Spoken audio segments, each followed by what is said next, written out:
Do you need anything like I need you? It's over. Do you need anything like I need you?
to what I need. Put a picture so I can see. February can't chase the days away. Yeah, I would.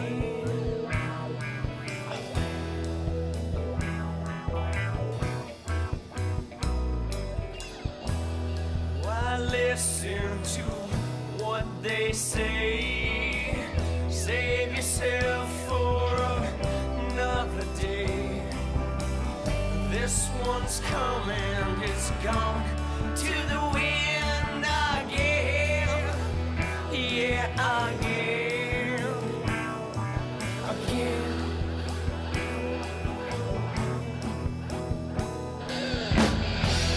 Just listen and make amends. You've been down for as long as you've ever been. This weighs up, but you're down again.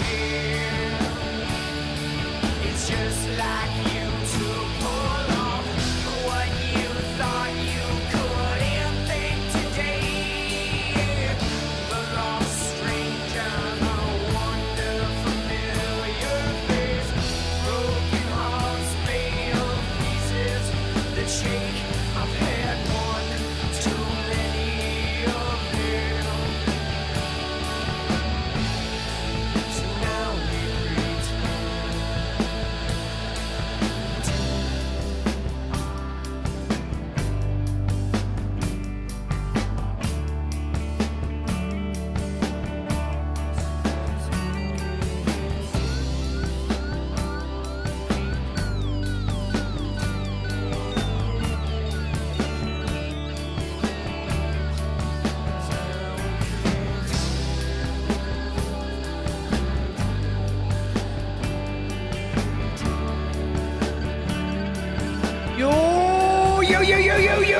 Yo!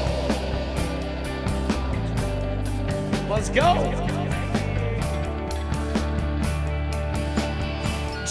Like snow castles to the edge.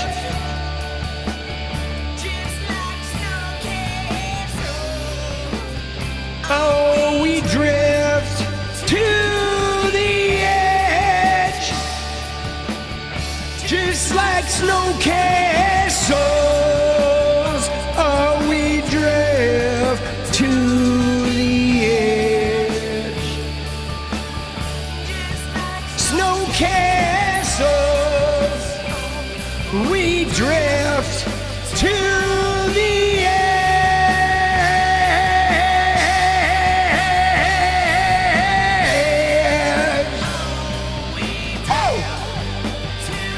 Let's go! Oh, we drift to the edge.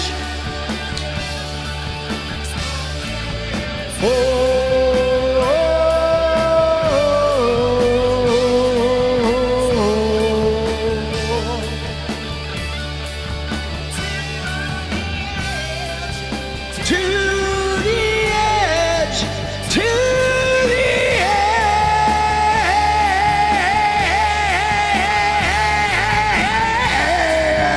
Oh, we drift to the edge. Let's go. Yeah, let's do it again. Woo!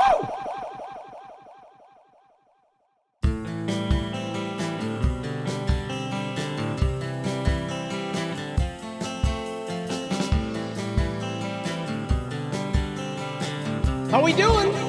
Tuesday night. Hey, I just wanna change the world. I just want the perfect girl. I don't wanna hang Round, I'd rather be found. How we doing? It's better. I want Gang violence killed Charlie Kirk. pleasure Dude. together. Everyone's waiting. Dude, Anticipate. I think Jesus killed Charlie Kirk, to be honest with you. I think it was Jesus. He's mad that they're worshiping idols. I will never be alone again. I'm immune to the things they said. My heart's unbreaking. You're radiant truth. I know that you will understand because I finally found myself. My heart's unbreaking. You're radiant. Wow. Dude, how we doing? Let's go, let's go, let's go, let's go. Who's always uplifting? Who, me? I'm uplifting even when I'm raging hard. Dude, yeah, I don't know how I do it, right? I think, you know what I think it is? You know what I think the secret is, guys? Is my rage is not born of like anger and bitterness and resentment. My rage is born of like passion for the creative opportunities of this existence.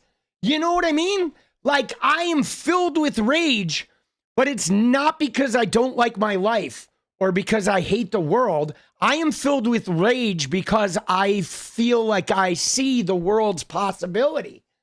And so my rage is it's sort of a weird celebration of like this like creativity that's like unlocked in me, you know what I mean?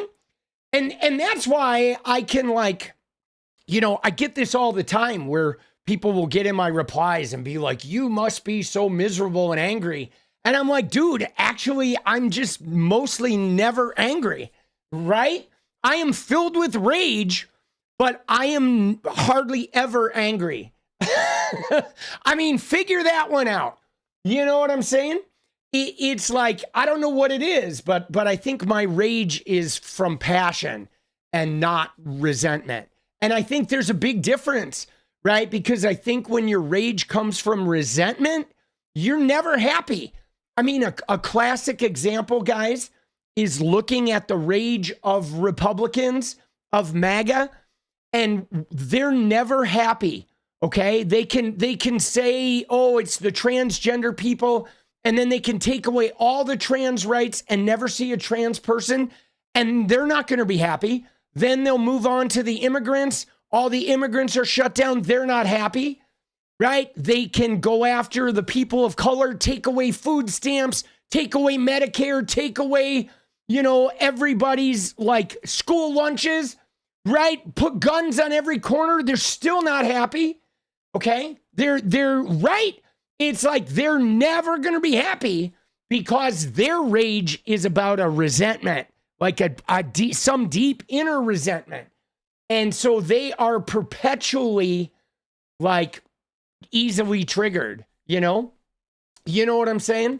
And so, yeah, I mean, I think we all have rage and, you know, the question becomes like, what do you want your rage to be centered on? Do you want your rage to be centered on, you know, passion and empowerment and fucking growth and change and evolution? Or do you want your rage to be centered on resentment and bitterness and you know, nostalgia, right? You know, I think like nostalgia can be a real killer, guys. Okay? It can. That nostalgia is real dangerous because human beings, we have a thing that we do, guys. We have a thing, human beings have this unique thing we do where we color our perceptions of the past to like not include any of the negative shit, right? So it's real easy for us to get caught up in thinking like, man, it was so much better when X, Y, or Z existed. When in reality, right, nostalgia, we tend to sort of like, forget about the issues with those old times. You know what I'm saying? Like memory has a funny way of like doing that, right? Like we tend to focus on the bad shit now because it's our nature to look out for the bad, to self-protect and make sure we're safe. And then everything behind us is like rosy, You know what I mean? Yeah, we're going to look at Noem. I have bookmarked a bunch of shit to look at today, guys, because I thought today was just a really interesting day. I don't know that anything today is going to be super serious because we're going to kind of get in and out, but I do have a lot of little bits and pieces I want to cover.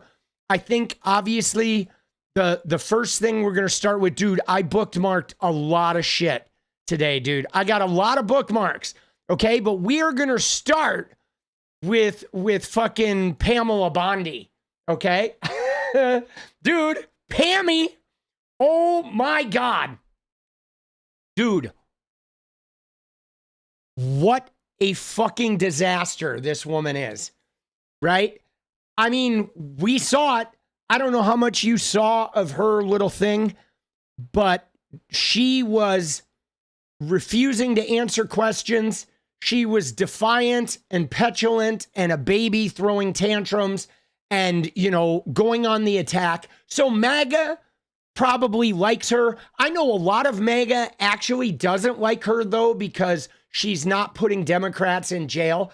I mean, that's what they want. They want Democrats in jail. But the fact of the matter is you do need evidence to put somebody in jail, right? And, we've seen what Pam Bondi does. They try to give 20 years to a sandwich thrower, and then the judge tosses it out, okay? But I think her behavior today really showed a lot of truth, okay? I think we got a real insight into some of the truth by what she didn't answer and the way she behaved in some of this stuff. And in particular, dude, this one, oh my God. Talk about damning. Like, wow, bro. This, dude, yeah, no, Adam Schiff, we're going to watch the Adam Schiff one because he just dissected her. But I thought this answer about the pictures, the Michael Wolff pictures, was very telling. You know why, guys?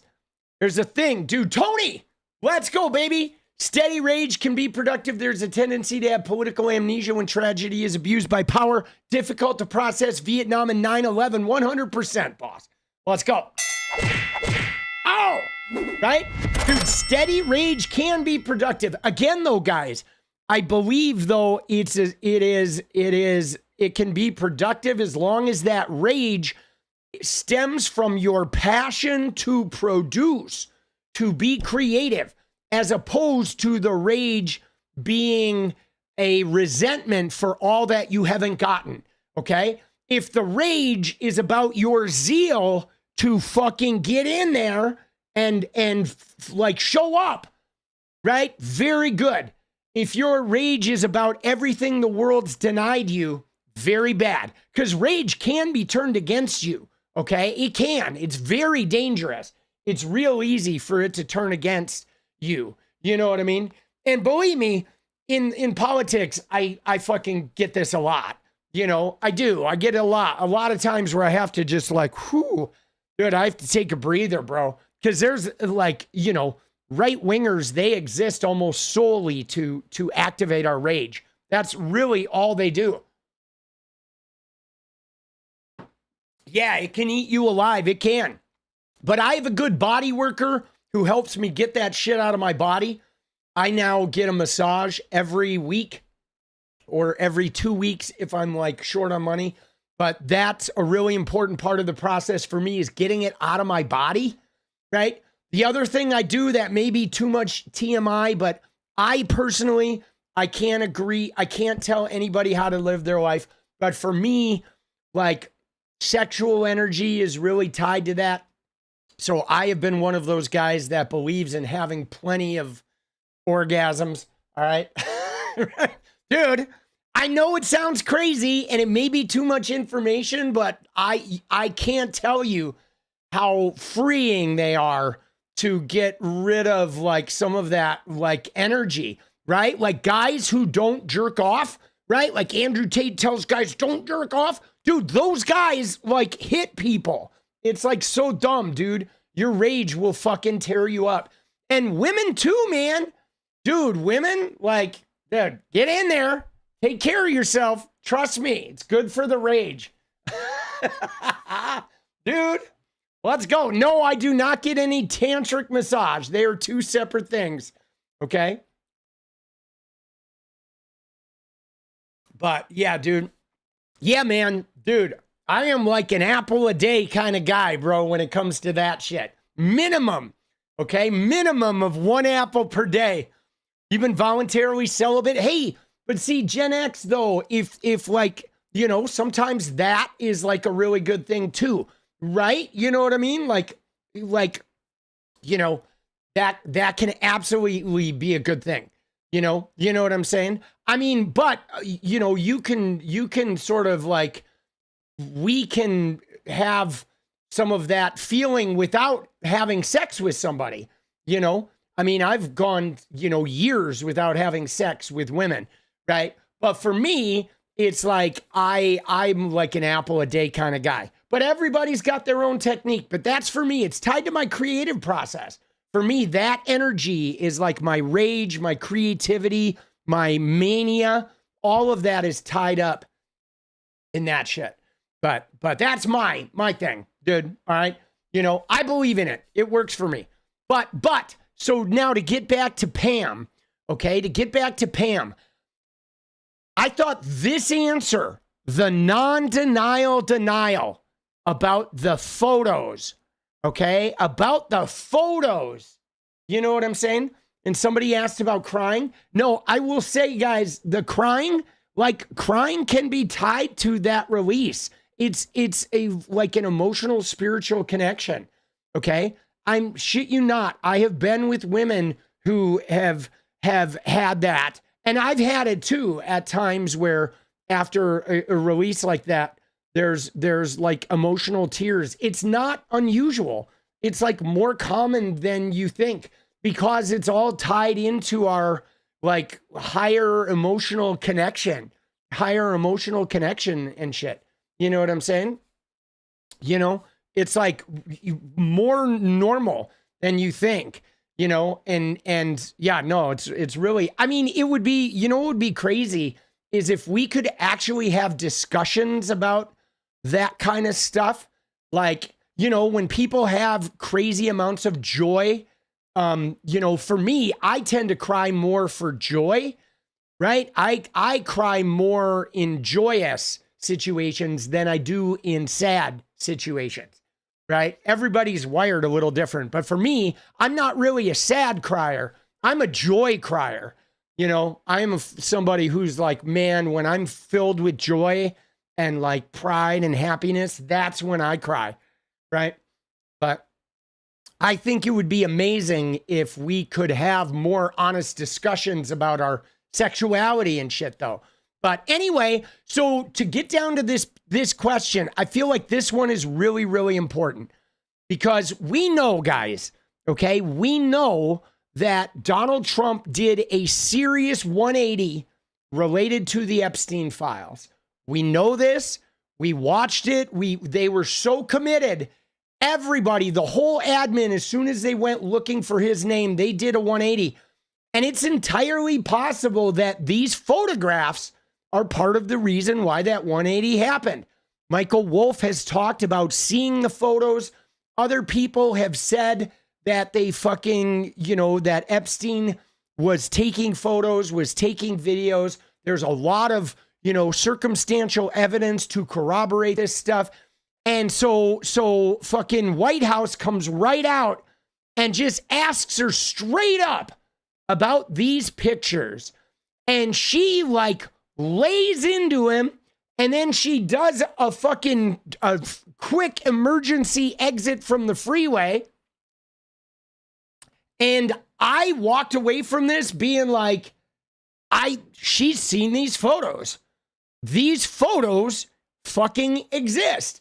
I fully believe these photos exist and are in the FBI after the way she behaved here. Let's watch it. Here we go.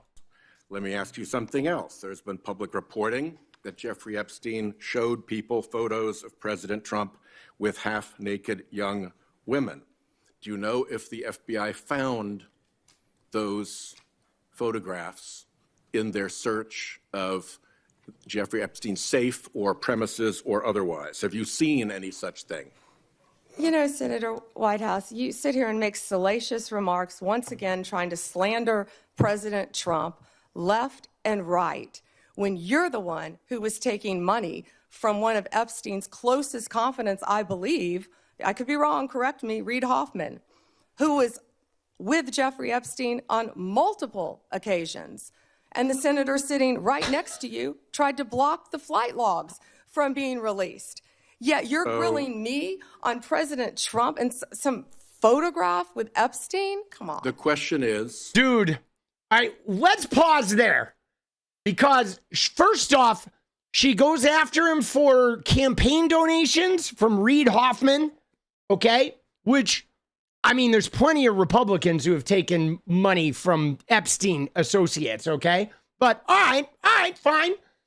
And then she launches into, this idea about the part when she said, and you're grilling me about some photograph with Epstein. Let's listen to that again, because that is like astonishing, because it's not about just some picture of Trump and Epstein at a party. It is the allegation put out by more than one person that there are photographs of Trump with teenage, underage girls that are unclothed, okay? More than one person has said this. These are very, potentially toxic and harmful photos. So the obvious answer is no, none of those photos exist. That's a ridiculous question. Those photos don't even exist, okay? That is complete fabrication. There's nothing like that in the halls of the FBI. We've never seen any evidence like that. It's the easiest dismissal out there. But not only does she refuse to answer and somehow goes in this personal attack, which is dude, Donald Trump was this guy's best friend, okay? Donald Trump was like this, bro, with all those people. So she, chides him about taking some money from somebody who had been a business partner of Epstein. Okay, well, join the club, right? Peter Thiel, Elon Musk, Donald Trump. I mean, come on, right? And then she says something about how you want to ask me about some photo with Epstein. Okay, it's wild. Sitting right next to you tried to block the flight logs from being released. Yet you're grilling me on President Trump and some photograph with Epstein? Come on. On President Trump and some photograph with Epstein. There was not a question about a photograph with Epstein. There was a very well-documented question about photographs of Trump with underage girls that were unclothed. Those pictures exist. This is so powerful right here. That is one of the, so in journalism, there's a thing called the non-denial denial, okay? And the non-denial denial is when people refuse to deny something, but they use a tactic of not denying it to substitute for their denial. And when people do the non-denial denial, they do it because they can't offer an actual denial. That's why they do it, guys. And this is such a damning answer. I mean, because much like the Epstein, right? You ready? Much like the Epstein one, which is, hold on, let's pipe in here real quick, because I believe the Epstein deposition is a great segue here. okay, is right here. It's this one. Have you ever had a personal relationship with Donald Trump? What do you mean by personal relationships? Have you socialized with him? Yes, sir. Yes? Yes, sir. Have you ever socialized with Donald Trump in the presence of females under the age of 18? Though I'd like to answer that question, at least today, I'm going to have to assert my 5th, 6th, and 14th Amendment. Yeah, thank you. Whatever. Assert all your rights. That's the easiest denial right there. No, I have never socialized with Donald Trump with girls under the age of 18. Real fucking simple. Or, yes, there were a handful of times I socialized with Donald Trump with his daughter who was under the age of 18. Or with his lawyer's daughter, or at Mar-a-Lago with the daughters of Mar-a-Lago members that were under the age of 18. I mean, there are a million ways to answer that question.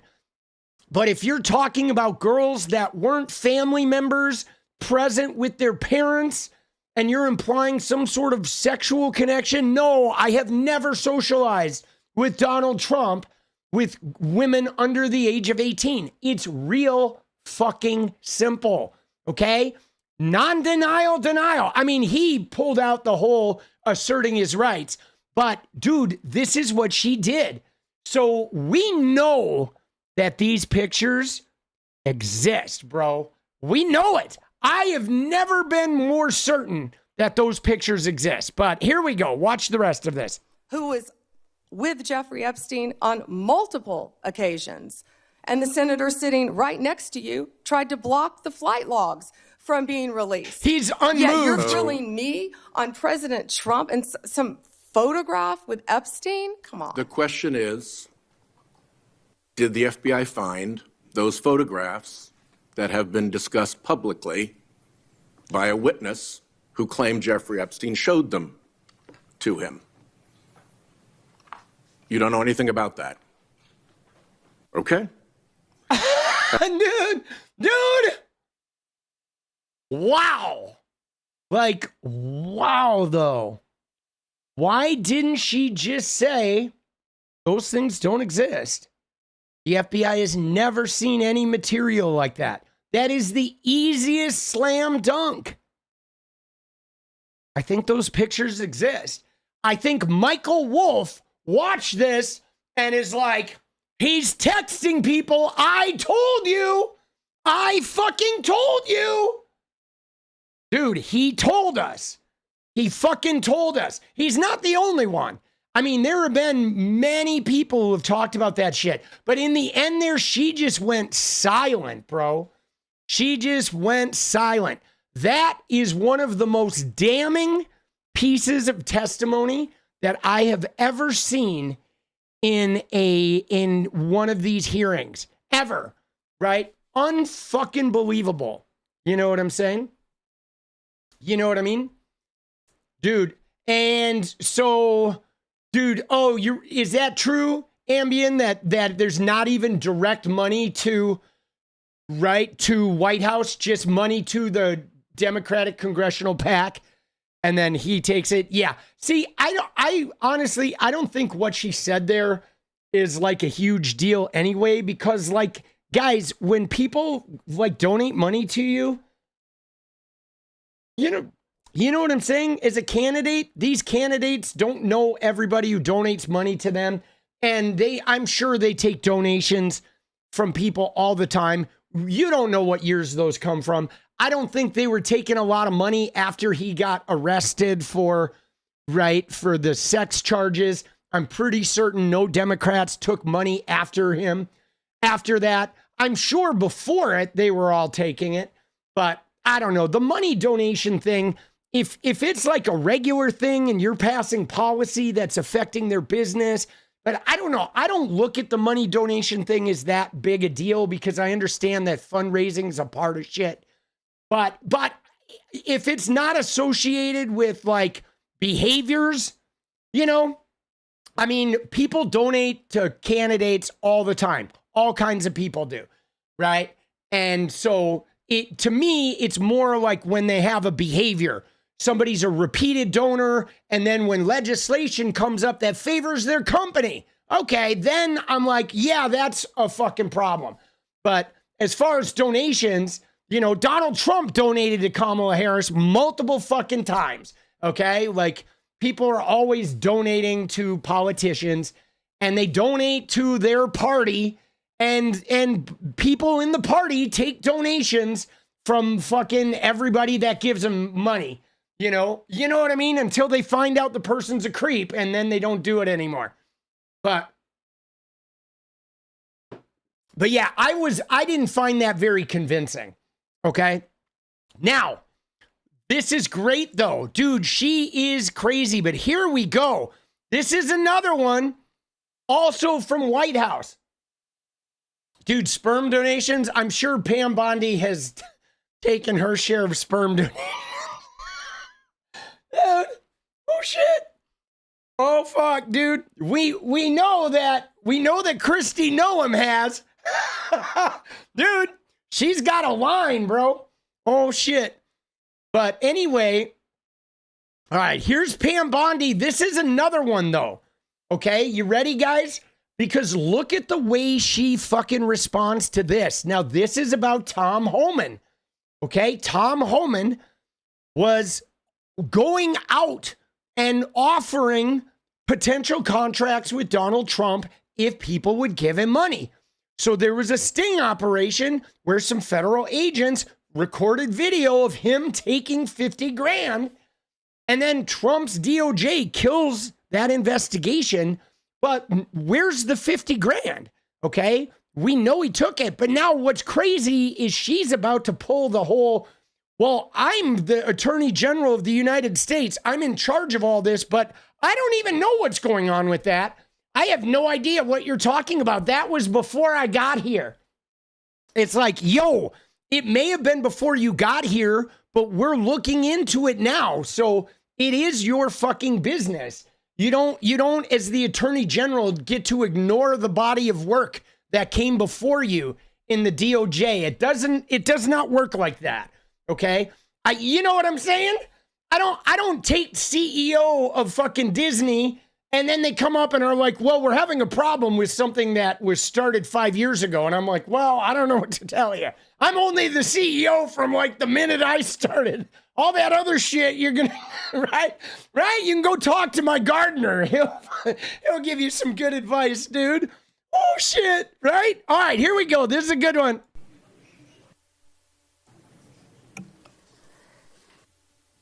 Senator, as Deputy Attorney General Todd Blanche recently stated, the investigation of Mr. Homan was subjected to a full review by the FBI, agents, and DOJ prosecutors.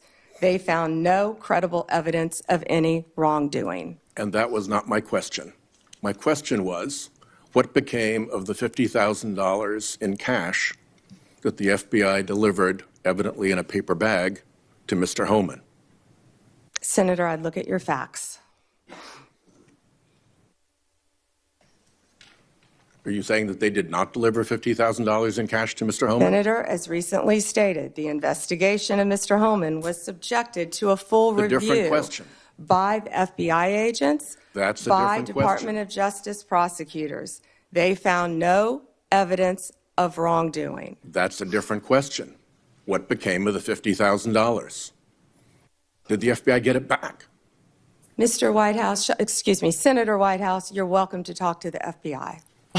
They report to you. Can't you answer this question? Senator Whitehouse, you're welcome to discuss this with Director Patel. Did Homan keep the $50,000? See, here's the thing, is she's sitting there laughing, but obviously they investigated, okay? She talked to Deputy AG Todd Blanche to confirm that there was no credible evidence. Now, okay, did he take $50,000 or not? Yes or no? She's not going to answer that question because, yes, he did take the 50 grand. Okay, they're saying there was no credible evidence. They're not going to fucking charge them. Dude, Bryce, let's go. Dude, let's go. We got a visitor from New York City amongst us today. Oh, shit. Dude, I FaceTimed with Bryce earlier today while he was in Central Park. It was pretty cool. The city's looking good on him. Let's go. Go Mariners. Dude, we love you, boss. But so she's not going to answer the fucking question because, yes, he took the 50 grand. And she can't say no because then she's committed perjury. So she knows he took it. She won't answer that he took it. She won't deny that he didn't take it. And nobody will acknowledge where this money is. Now she's trying to pass the buck to one of her underlings. Because at the end of the day, guys, the FBI answers to her. She is in charge of the FBI. Okay? She is. She's not the director of the FBI, but the whole FBI is like under her charge. She manages the entire Justice Department. You know what I'm saying? And here she is, dude. She's fucking laughing about it. Unfucking believable. To discuss this with Director Patel. Did Homan keep the $50,000? As Deputy Attorney General Todd Blanche recently stated, the investigation of Mr. Never mind. Homan I can was see I'm not going to get a straight answer from you to a very simple by question. the FBI agents and the DOJ. Do They you know- found no credible evidence of wrongdoing. You know, you're very concerned about money and people taking money, and you rail against dark money. Wait a second. You work with dark money groups all the time, Senator Whitehouse. Oh, now she wants to have a discussion about dark money groups, dude. Yappity yap, dude. Scorpion, let's go! Oh! Whoops, I hit them both, dude. And, dude, we also had one earlier. I don't know if you got your thing, but... Dude, let's go. Let's go. Dude, shall we do a dance party goal? Dude, Scorpion, that's a big one, dude. 100 sec. Let's go. Dude, let's do a fucking D party goal. A DP goal, dude. We're going to try for the big 15. We'll see if we get it. The DP goal, dude, don't hate me. Don't hate me for calling it a DP goal. Dad, I am who I am. Oh, shit. Shh. There it is. Dude, Bryce, we love to see you, dude. It was great talking to you today. And, like, I'm glad you're loving New York City. Because, dude, he looked good. He did. He looked like the city was just agreeing with him, man. It was pretty amazing. You know, it's a big move, dude. I was, like, nervous about, like, I mean, I figured he would love it. He had never been there. And so moving to the biggest city in America when you'd never even step foot in it, there's some element of like huge risk to fucking say that, you know, to make that move. And so I was in awe of like him and his girlfriend's boldness to just, you know, they don't even have a place to live yet. They literally just got an Airbnb and put their shit in storage and went, right? But, you know, to see like, oh yeah, dude, he's like in the spot.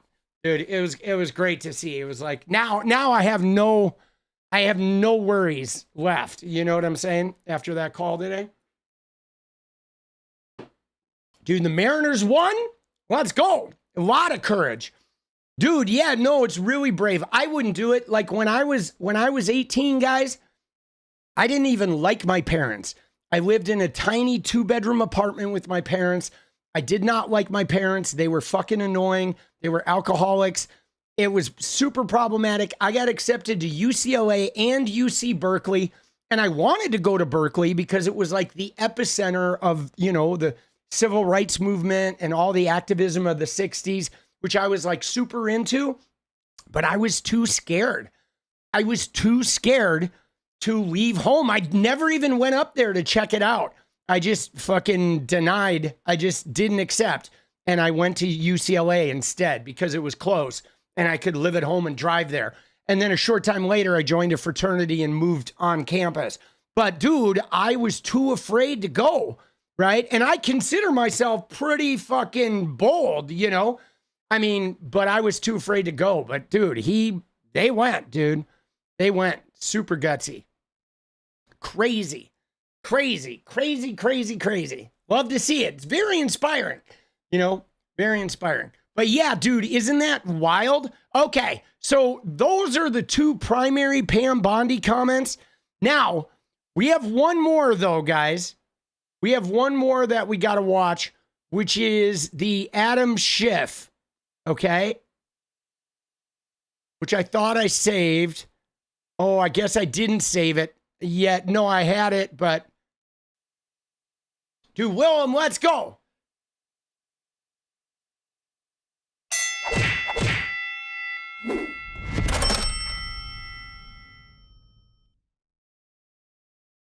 Oh, dude, New York City. See, my thing on New York City is this, is fucking, right? Dude, Scorpion, let's go, baby. Chips in for DP, let's go. Dude, New York City's got the buildings, the people, the food, the diversity, the culture, the music, right? You know what I mean? The architecture, the old world meets the new world. Oh, dude, it's just got it all, dude. The pizza, right? The like European influence. I mean, we don't have a ton of European influence on this side. On the West Coast, we have more of the Asian influence, right? Definitely like way more of an Asian influence. But New York's got that European influence, the fashion. Dude, it's so good. Dude, yeah, the art. I mean, dude, everything that I love. It's expensive. It is expensive. But you gotta, you work hard, you play hard. Okay. All right, so let's see what we got here. We're gonna look at some of this Schiff Bondi real quick. Dude, yeah, dude, Johan, I played at CBGB before it disappeared, boss. I mean, it was almost gone when I played there. It was basically like the employees, it had lost its magic and the employees no longer loved it. They were definitely down on it. And it was, like I knew it was going to be closing soon. This was in like 2005, the year Bryce was born. But I got to play on that stage. I got to walk down those steps to those gnarly bathrooms. Dude, the gnarliest bathrooms you've ever seen on planet Earth. You go down the steps to these things and they just were, spray painted and shit and written on but fuck, dude, it was cool. It was cool to be able to play there. And I had a great fucking show too. I played there with some local bands. There were not a lot of people there, but enough. But man, dude, I played it like I was fucking, Johnny Ramone, dude, Joey Ramone. Dude, I played it like there was no tomorrow, boss. Had a good fucking show. All right. Good shit. Did I record the show? I did not. There were people, like the people who made the documentary, right, were following me on that fucking tour. And so the people who played the documentary recorded it, like they have footage of it. And some of it, there's like a small clip of it in the Wanted's movie and in the trailer for the movie. So there's a little bit of it in the documentary because they recorded it. So they have some footage from it for sure. All right, let me find this one.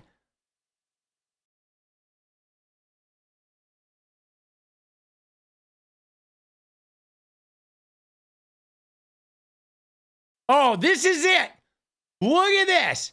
Okay. Oh my God, dude. This is the clip. You ready? 2 minutes and 22 seconds of pure joy. Like I said, the non-denial denial. Okay. Dude, let's go. Dude, Baltimore, dude, I had some great shows in Baltimore as well, dude. I really liked Baltimore, Charlie. I did. I thought the people in Baltimore were so cool. The only thing that really broke my heart about Baltimore was like walking around by the waterfront fancy ass property and then crossing like a couple streets and being in like a war zone that was receiving no funding and had like super impoverished people and being like, fuck, man, why does it have to be like that?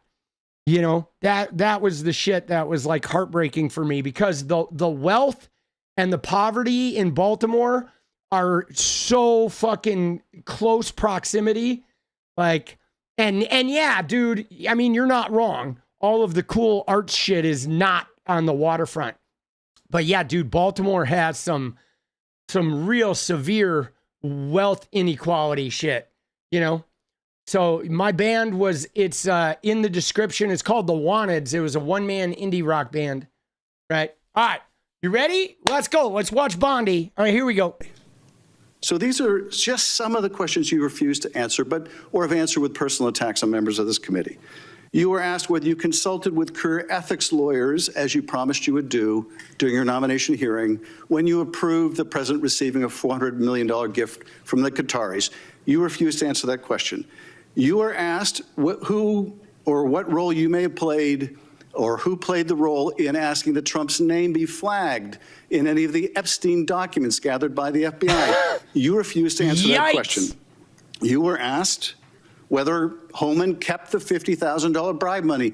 You refused to answer that question. You were asked whether Holman paid taxes on the $50,000 bribe money. You refused to answer that question. Oh, shit. You were asked, did career prosecutors find insufficient evidence to charge James Comey? You refused to answer that question.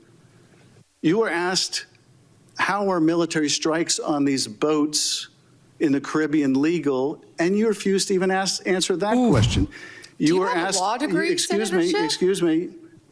You were asked, did you discuss indicting James Comey with the president? You refused to answer that question.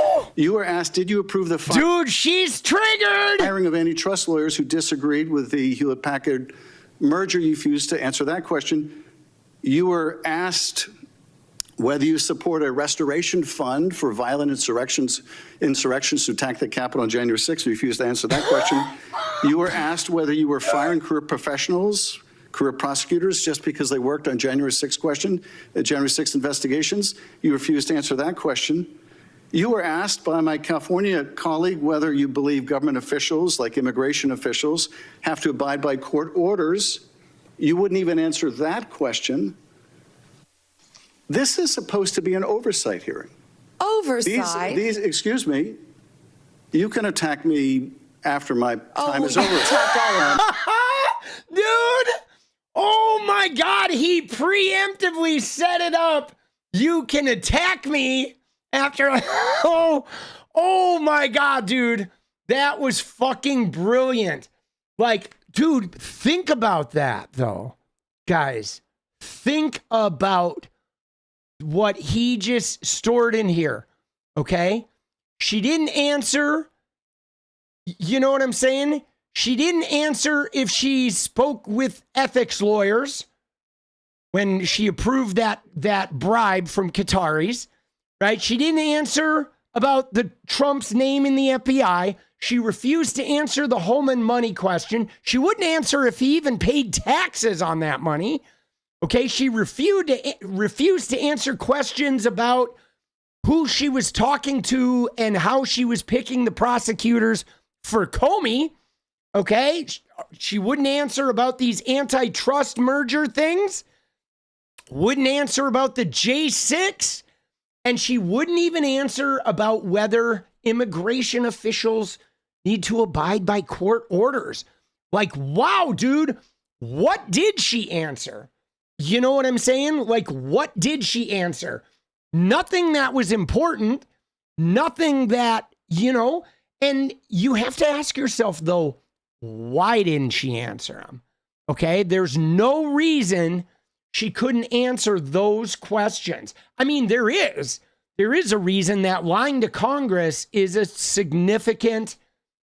significant punishment for lying to Congress. So obviously, like, not answering is a better option to take than lying. I mean, it shows what's really going on with you, and we all know what the answer is when you don't answer, but it's preventing them from being able to, like, put her in prison for lying. And you may have noticed too, like with White House in particular, you notice what he did, okay, where he asked her if Tom Homan, did Tom Homan take that 50,000? And she refused to answer. She attacked him.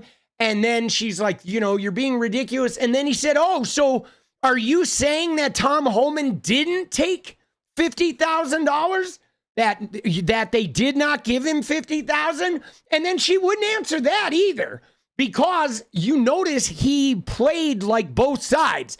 I'm asking you if he took it, you won't answer. Okay, so are you telling me he didn't take it? Right? And then, right? As soon as she pushes back, because obviously if they catch her in a lie, she's going to prison. You know what I'm saying? Or she's like going to, it's a pretty serious fucking situation. Yeah, she can't get a lawyer. I mean, dude, no lawyer is going to take that Comey case. I mean, you know what I'm saying? Like, here's the deal. Okay? We all have issues with James Comey. All right? From the Trump, the Hillary emails, like all kinds of shit. There are many reasons to fucking hate on James Comey. But, dude, the guy served as an FBI director during very turbulent times. He did do a little bit of like standing up to Trump. He did, during the presidency, keep that fucking, you know what I'm saying? Like, I'll be honest, I think the email thing, he was just trying to not be partisan. I think he thought that Hillary was going to win, right? And he, he like played both sides of the fence, okay? Comey did, all right? But he also, though, he was not like a lapdog. He was not a fucking, he was not a 𝗙ście𝗶𝗹𝗆. And I think he treated people inside the FBI like very fairly, okay? You know what I'm saying? I think he treated the agents and the people in the Department of Justice with like respect and professionalism, to the point that nobody's gonna fucking like have a bullshit case against the guy. All right? You can not like him for the decisions he made and shit. And I don't love the guy. I'm kind of the fuck Comey guy. But I think the people in the Justice Department all have a tremendous amount of respect for the job he did. So they're not going to find anyone who's going to do a fucking fake case against the guy. And that's realistic. I mean, nobody's going to do this fucking bullshit. Nobody's going to do these, like, no evidence lying. I mean, Emil Bove might do that kind of shit, right? Maybe Bailey from fucking, right? Bailey from Missouri. But no reputable fucking DOJ lawyer is going to, like, do that kind of shit. You know what I'm saying? Nobody's going to take that case. But yeah, dude, isn't that crazy? Dude, she got cooked. Bro, I want to see this clip. Okay? Where is it? All right, let's see this clip here. You were asked whether you were firing career professionals, career prosecutors, just because they worked on January 6th January 6th investigations. You refused to answer. This is like, we're going to see the end of that, where he's like, all right, you can attack me later. This is like the add-on to that. You were asked whether you were firing career professionals, career prosecutors, just because they worked on January 6th January 6th investigations. You refused to answer that question. You were asked by my California colleague whether you believe government officials, like immigration officials, have to abide by court orders. You wouldn't even answer that question. This is supposed to be an oversight hearing. Oversight? Excuse me, you can attack me after my time is over. You've attacked all of us, including President Trump, for your entire You can attack me later, career. and I know you've got plenty of canned attacks. We've heard them all day to day. Canned attacks on you? This is supposed to be... No one needs a canned attack on you. Regular order, Madam Chair. I'm trying to speak. This is supposed to be an oversight hearing of the Justice Department. And it comes in the wake of an indictment called for by the president of one of his enemies. This is supposed to be an oversight hearing, and it comes in the wake of revelations that a top administration official took $50,000 in a bag, and this department made that investigation go away. In a bag. This is supposed to be an oversight hearing when dozens of prosecutors have been fired simply because they worked on cases investigating the former president. This is, and now What the about current the president. fires in California? And Do you this care is about that, supposed to Senator be, Schiff? this is, excuse me, this is supposed to be an oversight hearing in which members of Congress can get serious answers to serious questions about the Are the cover-up- riots in about the LA cover-up- serious? About the cover-up of corruption, about the Dude, she seems to think that, like, she called the hearing to question the senators about the, like, altercation in LA from fucking, what, 6 months ago? Like, goddamn, woman. You know, July fucking 2025 called and said, hey, man, it's already over, you fucking Ozempic fucking laden weirdo, right? You Bible-eyed freak. Like, why you keep talking about shit that happened fucking 8 months ago, right? She's like talking about the fires. What do the fires have to do with the senator? The senator didn't do anything. I mean, I don't think Adam Schiff was out there with the book of matches starting the goddamn fires there, Pam Bondi. How many bumps of Ozempic did you have in the fucking latrine there, woman? Right? Dude, and she's like, the riots in LA, what is she talking about? Rodney King? I mean, are we going to go back and relitigate the 90s? Or, oh, she's talking about some people that burned a Waymo car? That doesn't have anything to do with Adam Schiff there. I mean, you could answer your question about the immigration officials having to obey court orders.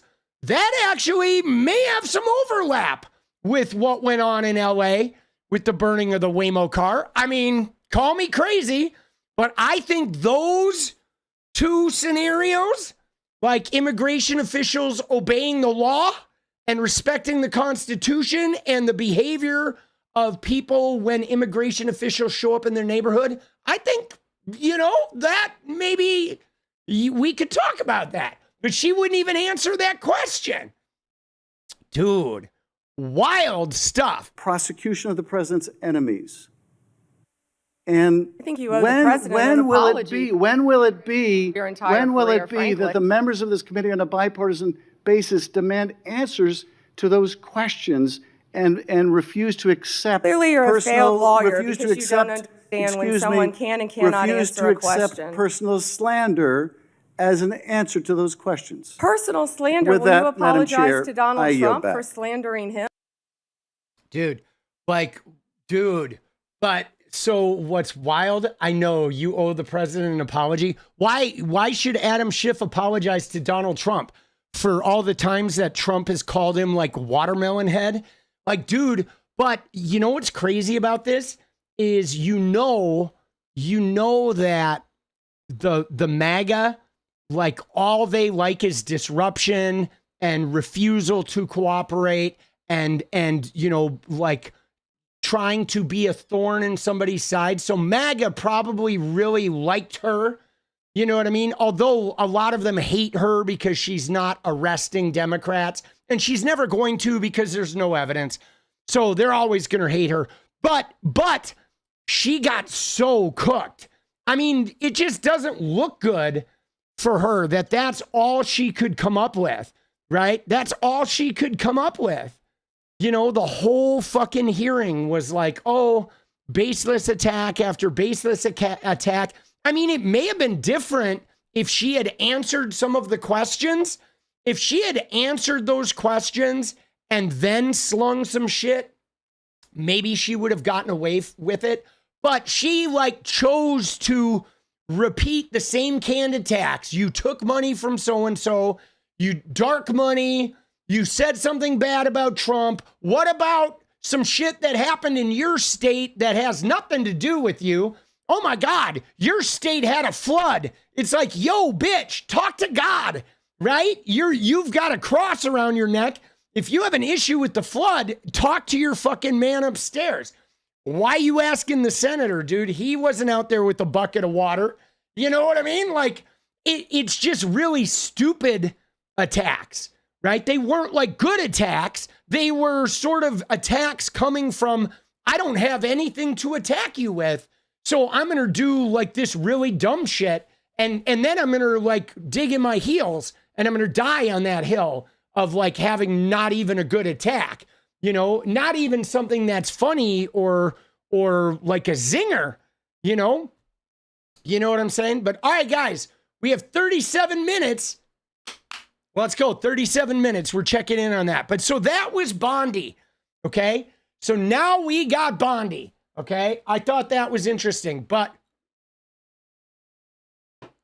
dude, we're going to go on a blitz though. You ready? You ready for my bookmarked blitz from today? We are going to go on a blitz. First, we're going to start with Kristi Noem before she came to Portland. Okay. Right? Kristi Noem was out with Benny Johnson in Chicago. Remember? They're out there doing the Chicago thing. Oh, they get locked out of that building in Broadview and they're all sad. Look at Kristi Noem before she came to Portland. Look at her on Fox News. And in fact, they don't even let our ICE officers and our Border Patrol officers use restrooms in facilities. Those men and women were telling us that they have to figure out even where they can go sit down for 5 minutes to have lunch or to use a restroom throughout their shift and their break. So they've made it a very difficult situation. Dude, way to go, Chicago. Oh, let's hear it for Chicago. Yes. Dude, did you hear that? So they're in Chicago and none of the restaurants or buildings will let the ICE agents go pee. They won't let them come in and have food. Dude. And all I can say to them is fuck you, right? Seriously. You guys come in, you bring the National Guard. When you're sued against it, the judges tell you not to do shit. You do it anyway.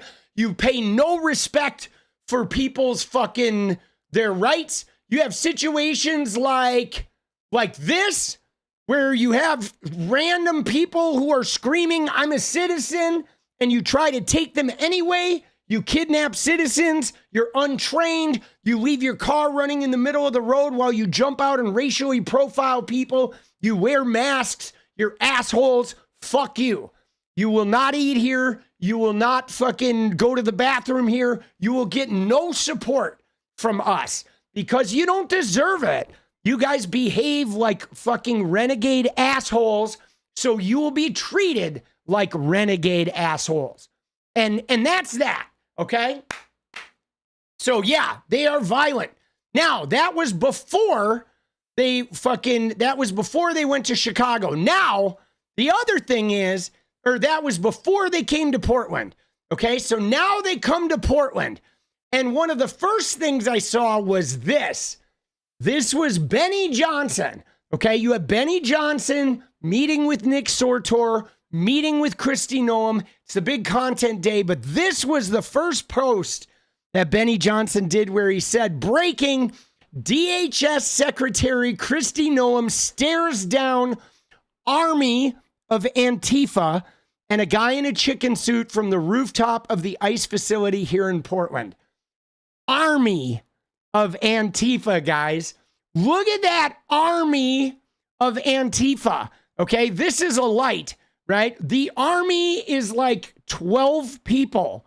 Okay, now I had somebody from MAGA say, oh, nice selective like clipping of that. There's a wide shot. Okay, Nick Sortor, fortunately for us, did a wide shot, guys.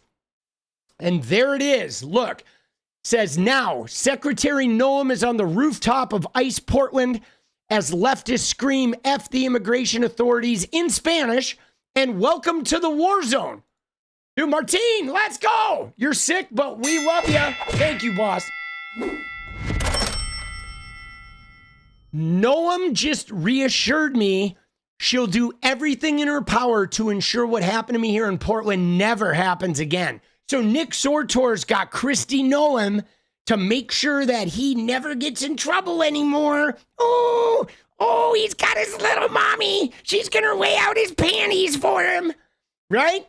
But look at that photo, guys. That's from the roof of ICE. That is the army of Antifa, bro. Look at that shit. It's like 15 people, right? Dude, Trump is never getting the National Guard to Oregon. There's no fucking way. I don't care what happens. There's no way with 15 people lined up like that during the day. There's no way a judge is ever going to let him fucking use the Insurrection Act. This is all bullshit. Why are they on the roof? Because they're fucking pussies. They're clowns. They're scaredy cats. But dude, what's crazy about this is how it just shows fucking what liars these guys are. Okay? Just absolute liars. Okay? Now, I posted this where I said, breaking, leaked internal memos from DHS reveal staff are very worried about Kristi Noem and what might happen tonight at the Portland ICE facility when the head of Antifa shows up. They're concerned it could trigger a flashback situation and exacerbate her eating disorder. There's the head of Antifa, otherwise known as Antifa Dog. We are afraid that Kristi Noem might use some violence when he shows up. But one thing I did say is this, guys. I did mark about how documents go on to reveal that watching gay sex is the only thing that quells her anxiety. So they did fly in several MAGA influencers to put on a show for her later. So we're pretty confident that she's going to be able to ride it out.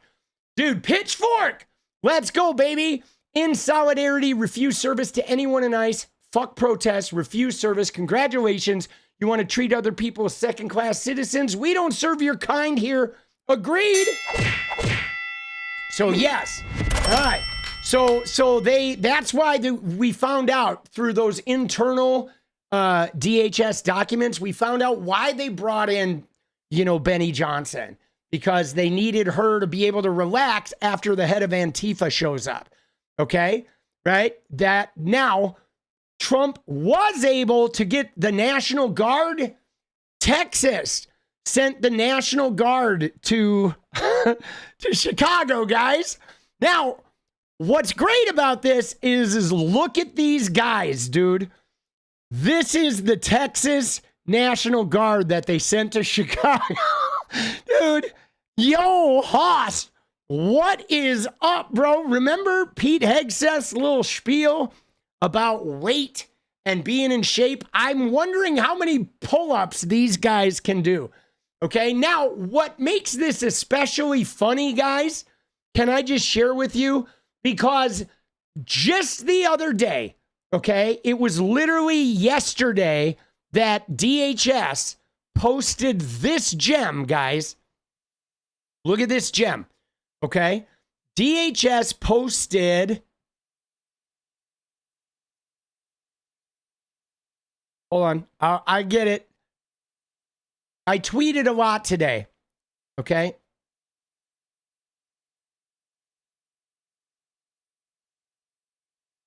Where are we? I thought it was. Oh, I see. Yeah, right here. So DHS posted this, right? That said they're not sending their best. Okay, that was the post. And of course, the implication was that this person is like weak or not good or not right. I mean, dude, I don't know. I look at the rings on their hand and the gas mask. They like are locked arms. They actually look ready to rumble, right? Like, I feel like I would have this person. I'm down to go to battle with this person. I feel like they're going to show up. All right, but they were like slamming them, I assume, because of the weight. And right, I'm sure it's because of the weight. But so I thought the irony of this, right? The irony of like those guys, because I had to get in there and say like they're not sending their best, right? Because I think they're talking about the weight. But homies, dude, look at this guy, dude. Now, I don't have a problem with people, people are big, people are skinny, right? But dude, there's some shit going on with the man's neck that is, you know what I'm saying? I don't know what's going on. I'm certain though that these guys can't do any pull-ups. So I don't know. I guess Hegseth is kind of making an exception. So here's what I don't know, guys. What I don't know is either A, Texas National Guard is not very like powerful, or B, Greg Abbott just sent the bottom of his National Guard to Chicago. He was like, all right, yeah, you can have my National Guard. I'm going to give you the John Goodman division, dude. Right? You know? I mean, I don't know, bro. But all right, dude, I'm sure they're good guys. They probably don't love being sent to Chicago and being political pawns. But nonetheless, dude, they're there. Dude, cats are people too. Let's go Texas to the rescue. You feel safer already. Free Palestine. Let's go. Agree on all counts. But yeah, I thought that was pretty interesting. Okay. Now this one is great. Okay. Because look at this, guys. This one. This was in the beginning. Okay. Where this MAGA voice person very seriously on the internet says, I am in tears. They are in tears, guys. DHS Secretary Kristi Noem just said a prayer with officials to protect our officers. Lord, just ask that you continue to put a hedge of protection around these officers and keep them safe. Amen. Christ is King. Now, here's what's funny about this, guys. There's two things here that are great because they're like, wow, Kristi's praying. Christ is King. Okay, right? Now, first off, I was like, all right, they're taking our health care. They're terrorizing our streets. When kids die in school shootings, they don't do anything and they say, get over it. They give our tax money to billionaires. They treat the homeless and the immigrants like shit. Okay, but they'll sit down and say a prayer and everyone's like, wow. Forget about the fact that you don't do anything for us. At least you knelt down and prayed. But now, guys, that's part one. Like, oh, really? Like these officials, they can be horrible officials that do nothing but harm people. But as long as they pray, you're in tears. Amen. Christ is King. But you ready for this? Look at who's right there with his head in his hands. Look at who's there in the prayer, guys. You know who that is? You know who that is right there? I'll tell you who that is. That is 𝗫𝗄𝗽 Lewandowski. Okay? That is the adulterous affair she's having. Kristi Noem is married to a man, but she is sleeping with this guy. She is committing adultery with 𝗫𝗄𝗽 Lewandowski and has been for several years. She brought him to Portland. She made him her chief of staff. She's still fucking him. Uncle Fatty, let's go, baby. Let's go. Thank you, boss. And so she's there saying a prayer with her adulterous man baby, like man fucking child. Isn't that wild? But Christ is King, baby. Adulterous Christ is King. Dude, the Lord hath provided the D. Oh, shit. Isn't that funny? Dude, that is like, I don't know why I find that so charming. Like the state of cognitive dissonance, okay, is wild. Now, here's another one though. Look at this in Chicago. Look at that. A car rolls up and starts filming these ICE agents, and these ICE agents are pointing what looks to be like a very high-powered, deadly weapon just out their fucking car door at somebody for recording them, right? Look at that fucker, dude. Look at his eyes. I mean, he looks like he's gonna fucking pull the trigger. Dude, this is unacceptable, okay? ICE will 100% be disbanded. That agency is gonna be shuttered. That agency is going to be fucking, like, abolished. And hopefully, like, some of these people are going to be held accountable. Because, guys, this is not okay. Like, okay, you know what I mean? Like, if you want to have an agency that's going to deport people, okay, That's fine. I get it. You want to have an agency that's in charge of deportations. There is one. You're allowed to have that currently under the law. But to have them behave so recklessly, to have them behave so callously, without concern for other people's safety, without respect for other people's right to, obey the law and not have a goddamn military grade weapon shoved in their face. I mean, come on, guys. And I mean, dude, it's not just that guy. Okay. I'm going to take you on a little tour here because we are now into, let me find it. Right. There was this guy. They ultimately shattered the window and fucking in a car with a baby in it, right? I mean, there have been countless instances of these guys being recklessly violent, okay? We all saw the video of the guy in West Lawn who was getting grabbed out in the middle of the street, okay? So there are instances of these guys being violent and disrespectful, right? It was this guy, come on, man, what are we doing? They're pulling weapons. Dude, it's crazy. Just not okay. Okay. That shit is not okay. Now back though to our system. Okay. They've been calling Portland an insurrection. So this kind sir showed what an insurrection looks like and what Portland, Oregon looks like. All right. And I can confirm, guys, having been out today, that this is in fact Portland, Oregon, and this is in fact an insurrection. There is not an insurrection in Portland, Oregon. There's never been an insurrection. Now, after George Floyd in 2020, there was a federal building that did get surrounded and shut down by an encampment of the people, but they never did this. They never broke into the building. They didn't go in and smear their shit on the building. They simply surrounded it and said, we're not going to let you fucking terrorize us.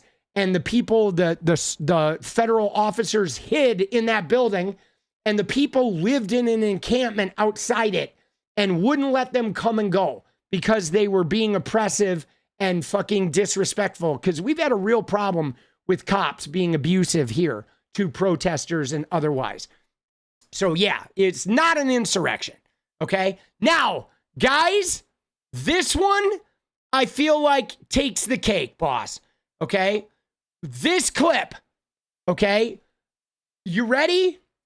I'm going to preface this by saying this particular clip of Mike Johnson made me lose more faith in government than anything I've seen thus far in the Trump administration. Sounds like hyperbole, but I'm going to explain it to you in a second. You ready? Watch this clip. Just unfucking believable. Any reaction to Bad Bunny being chosen as the Super Bowl halftime performance? I didn't even know who Bad Bunny was, okay. But it sounds like a terrible decision, in my view, from what I'm hearing. What's that? How come? Well, it sounds like he's not someone who appeals to a broader audience, and I think, there's so many eyes on the Super Bowl, a lot of young, impressionable children, and I think, in my view, you would have Lee Greenwood or role models doing that, not somebody like this. Thank you, Mr. Speaker. Okay, so let's recap this real quick. Because first off, he says that he didn't know who Bad Bunny was. That's fine. He's a boomer. I'll give him that. But he's like, it seems like he's not popular with a wide fucking, right? He's not popular. He doesn't appeal to a broad audience. And guys, Bad Bunny is one of the most successful artists of all time that globally is like literally one of the biggest artists that there has ever been that appeals to Spanish and English globally. He's incredible. Okay. He is. I can't even understand his goddamn lyrics, and I love his music because of just he exudes. Okay. And he comes from Puerto Rico, so he's American from our colonialist territory out there in Puerto Rico. But like, that is, okay, this guy's an idiot. But when he said Lee Greenwood, okay, the guy who sings the fucking God Bless America song or whatever at the Trump rallies, the 70-year-old Lee Greenwood. He suggested Lee Greenwood be the Super Bowl entertainment? Like, that is where I lost all faith in government, okay? Because think about this, guys. There is literally, like, you have to be so out of touch. Like, you don't know anything. Like, this guy, I don't even know if he's ever even spoken to his goddamn son. Remember the one who gets a noti every time he watches a porn site? I don't think he's ever had a conversation with this kid to suggest Lee Greenwood play the Super Bowl.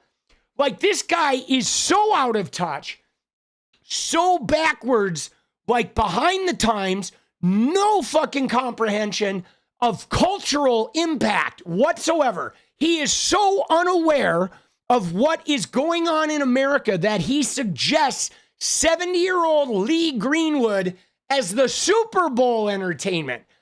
And why does that bother me? Because this guy is going to be in charge of legislating things like AI.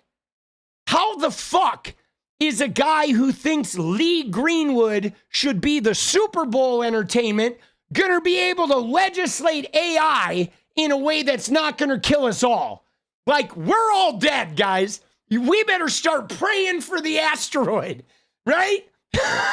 I'm praying for the Lee Greenwood asteroid, boss, because this guy is not equipped to fucking legislate AI or to legislate, like, clean energy if he thinks Lee Greenwood should be the Super Bowl entertainment, bro.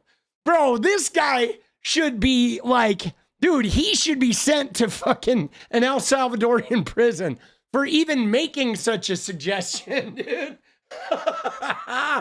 Dude, like, honestly, bro, that is unfucking believable.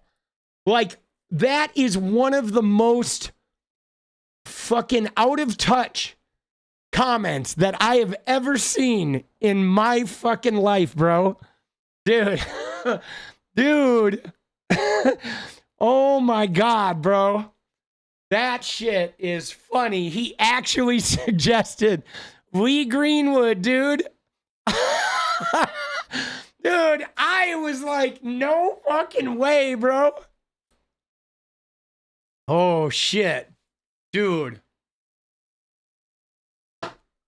Lee fucking Greenwood, bro. I mean, no offense. I think Bad Bunny being around your kid would be better for your kid than Lee Greenwood. Dude, I think Lee Greenwood may be a kid toucher, bro. He certainly looks like one.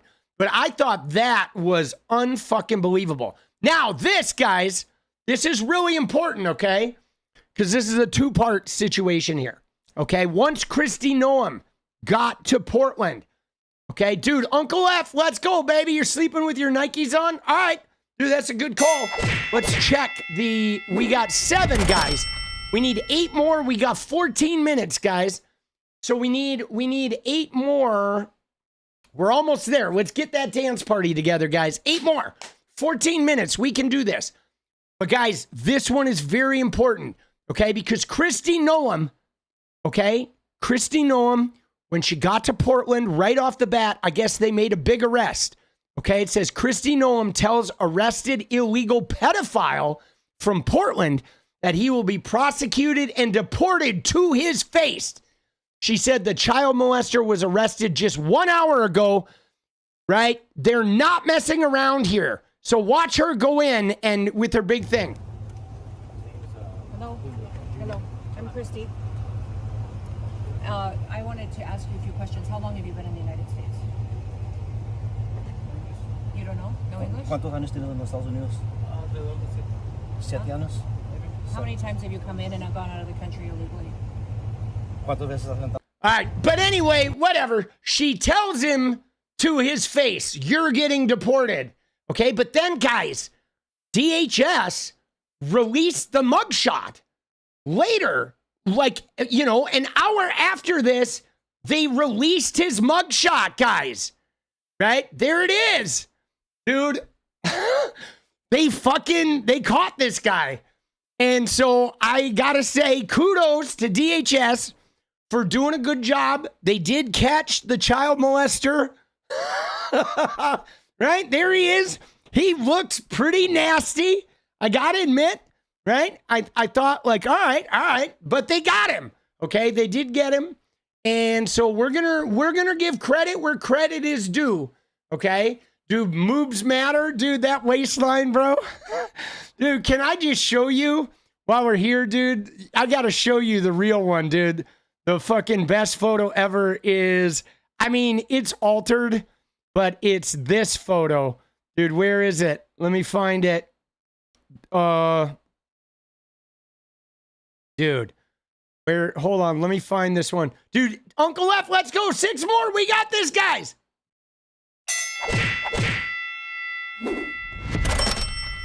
Dude, look at this one.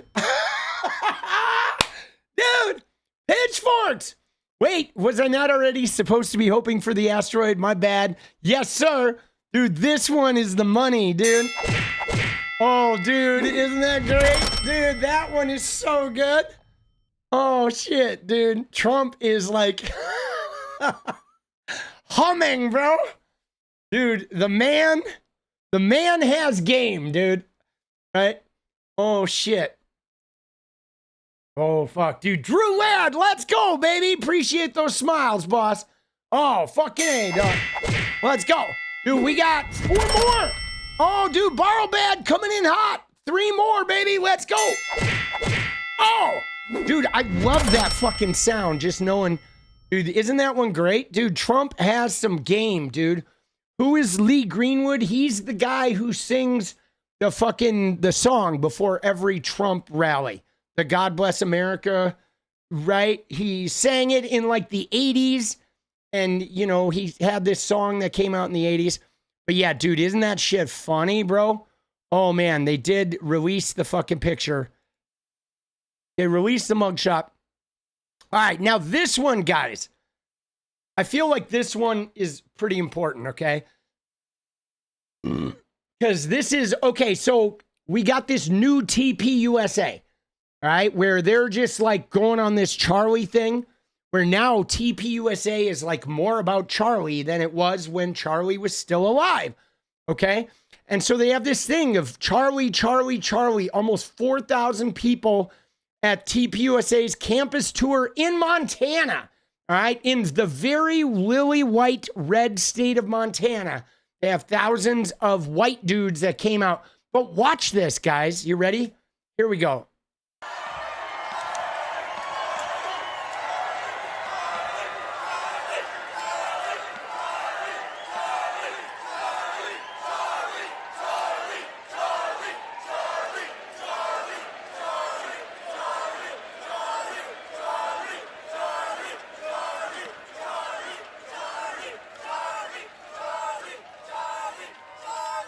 All right. They're running out of steam there. But guys, so first off, you notice it's all white people. And they're all wearing white freedom shirts. And right, and they're all conveniently have these big Charlie posters under the seats. And this is the big hole. Like, guys, look how big our movement is. Look how successful we are. We're not even concerned that he died. We're even bigger and better and bolder without him. Dude, Uncle F, let's go.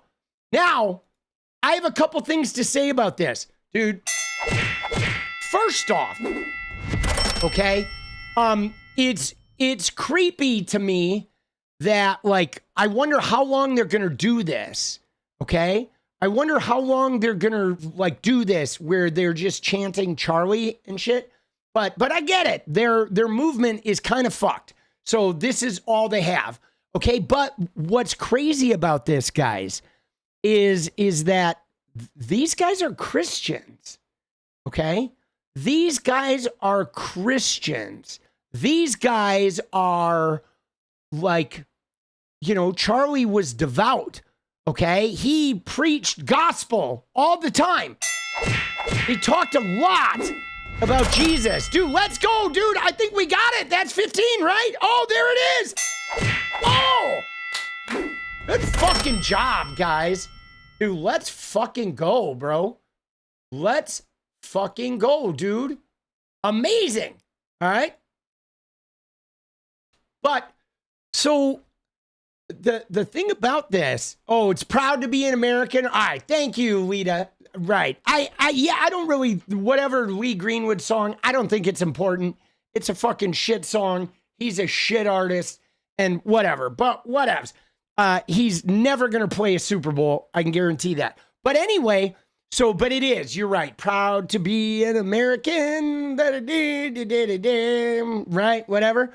But so guys, I kind of have a problem with this. Okay. Because, and this is just the religious me. Okay. You know that now I'm an atheist. I'm not a fucking Christian by any means, but I was, guys. Okay. I was raised in a Christian household. When I was like, in grade school and into junior high, I was studying to be a pastor. Okay. I got confirmed. I went to Sunday school multiple nights a week. I was like in fucking, I had like an internship with one of the ministers. I mean, dude, I was deep into this shit. I had like brothers and sisters that were in the Assembly of God, the tongues speaking church. I had a sister who lived in a religious commune in fucking Willow Springs, Arkansas, out in the woods, right? Eureka Springs, right? Arkansas, Eureka Springs, sorry. In northern Arkansas, okay? I've had a lot of exposure to the Bible and to Christianity and into like deeply evangelical shit, okay? I was like way into that shit. But guys, like worshiping a mortal man, okay? Worshiping a mortal man like fucking he's Charlie Kirk, right? Worshiping a mortal man, right? Like he's a deity is like, it's not good, guys. Okay? This is not good. This is like literally the first fucking commandment, bro. Is like, you're not supposed to have graven images, right? You're not supposed to worship anybody. I mean, even with the shit like worshiping movie stars and shit like that, you're not supposed to do it as a Christian. You know what I mean? Pitchforks. You say I'm an atheist or only one of the real Christians. To be fair, they're basically the same thing. I mean, dude, that's not wrong. Let's go, dude. Dude, Uncle F is an ordained minister. Only marry gay brothers and sisters who want nothing more than to spend their life loving and spreading love. Let's go, dude. Yes, Jesus would heavily approve. Dude, thank you, Uncle F. But you know what I'm saying? Like, this is weird. This is weird, guys, how since Charlie died, they have deified him. They've literally been walking around saying, we are all Charlie Kirk. But they also like hail Jesus and hail God. But like, dude, they're not Charlie Kirk. Charlie Kirk was just a mortal dude. He was not a prophet. He was no like lesser or more, better or worse than any of these other people. But they're deifying him. They're acting like Charlie Kirk was like Jesus. They show more passion and fucking elation and worship for Charlie Kirk than they actually do for Jesus. And that's fucked up, guys, because like what I actually said, because I actually said something about this, guys, where I said that like, to me, this is like, feels really dangerous from a faith standpoint, okay? Because like, think about this, guys. This organization, TPUSA, uses the gospel of Christ as like its cornerstone and its basis, okay?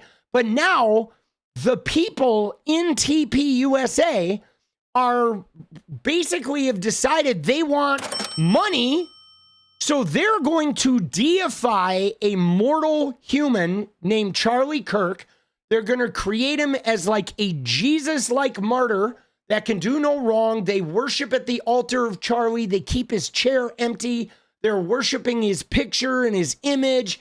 And they're like, and even their followers are saying, we are all Charlie Kirk, right? So they are like leading all of these religious kids into a life of blasphemy and a life of like deification of a mere mortal. Like everything that's sacred about their belief in God is getting shat upon just so TPUSA can fucking rake in some cash. And like, dude, that is really gnarly. Like, for example, guys, if I were a devout Christian, I would not let my Christian kids near this organization. I would not. If I were, I mean, I'm not a devout Christian, but if I were a devout Christian, there's no way in hell I would let my Christian kids near this organization, because this organization is anti-Christian. Idolatry, absolutely. Fucking idol worship, right? Fucking, you know, money, like lack of charity, division, judgment of God's children. Like, man, dude, every negative thing that they warn you in the Bible about don't become in Christianity is being fucking perpetrated on these religious kids by this fucking organization. It's wild, bro. It is wild, dude. It is. You can't stand this shit anymore? Dude, Catherine, I get it. We're all up in arms, you know, watching these heathens take religion and just turn it into a fucking shithole. It's fucking brutal. It's hard to watch, right? It is. I'm with you. But isn't that wild? Dude, I thought that was really interesting. Yes, you're right. They do the same to Trump. Okay, now we have a couple more things that we got to cover on related to Kristi Noem coming to Portland. Okay, we know that they're here. We know that they're like fucking, right? There's a closer shot of Corey Lewandowski and Kristi Noem at the prayer table, right? It's prayer and adultery, all right? Hand in hand in the MAGA world. We got the Gravy Seals, Meal Team 6. But watch this, guys, okay? This is wild because Trump got denied the National Guard. Okay, the judge said there's like less than 30 people. This thing's not out of control. More police resources are used downtown than at the ICE Center. There's no reason for you to bring the National Guard. Not doing it, right? You have not proven that there's a reason for you to federalize the National Guard. So then he tried to send California National Guard people. And then the judge said, whoa, I just told you you don't have a valid legal reason to deploy the Guard. And right afterwards, you're trying to send the National Guard from another state here? You think you're above the law? And they fucking put the kibosh on that. So no National Guard is coming to fucking Portland, okay? Because there's no reason for it. There's nobody here. But look at this. Okay, look at this. You ready? Watch this. We got some footage, guys, of what's really happening here. Okay, whoops. We got some footage of what's really happening in Portland. You ready? You got to see, because tonight, dude, they were like, oh, it's the nighttime is when all this shit really comes out. Sorry. Wait, I have it bookmarked. Never mind. I have it bookmarked. My bad. Yeah, look at this. All right, here's Portland.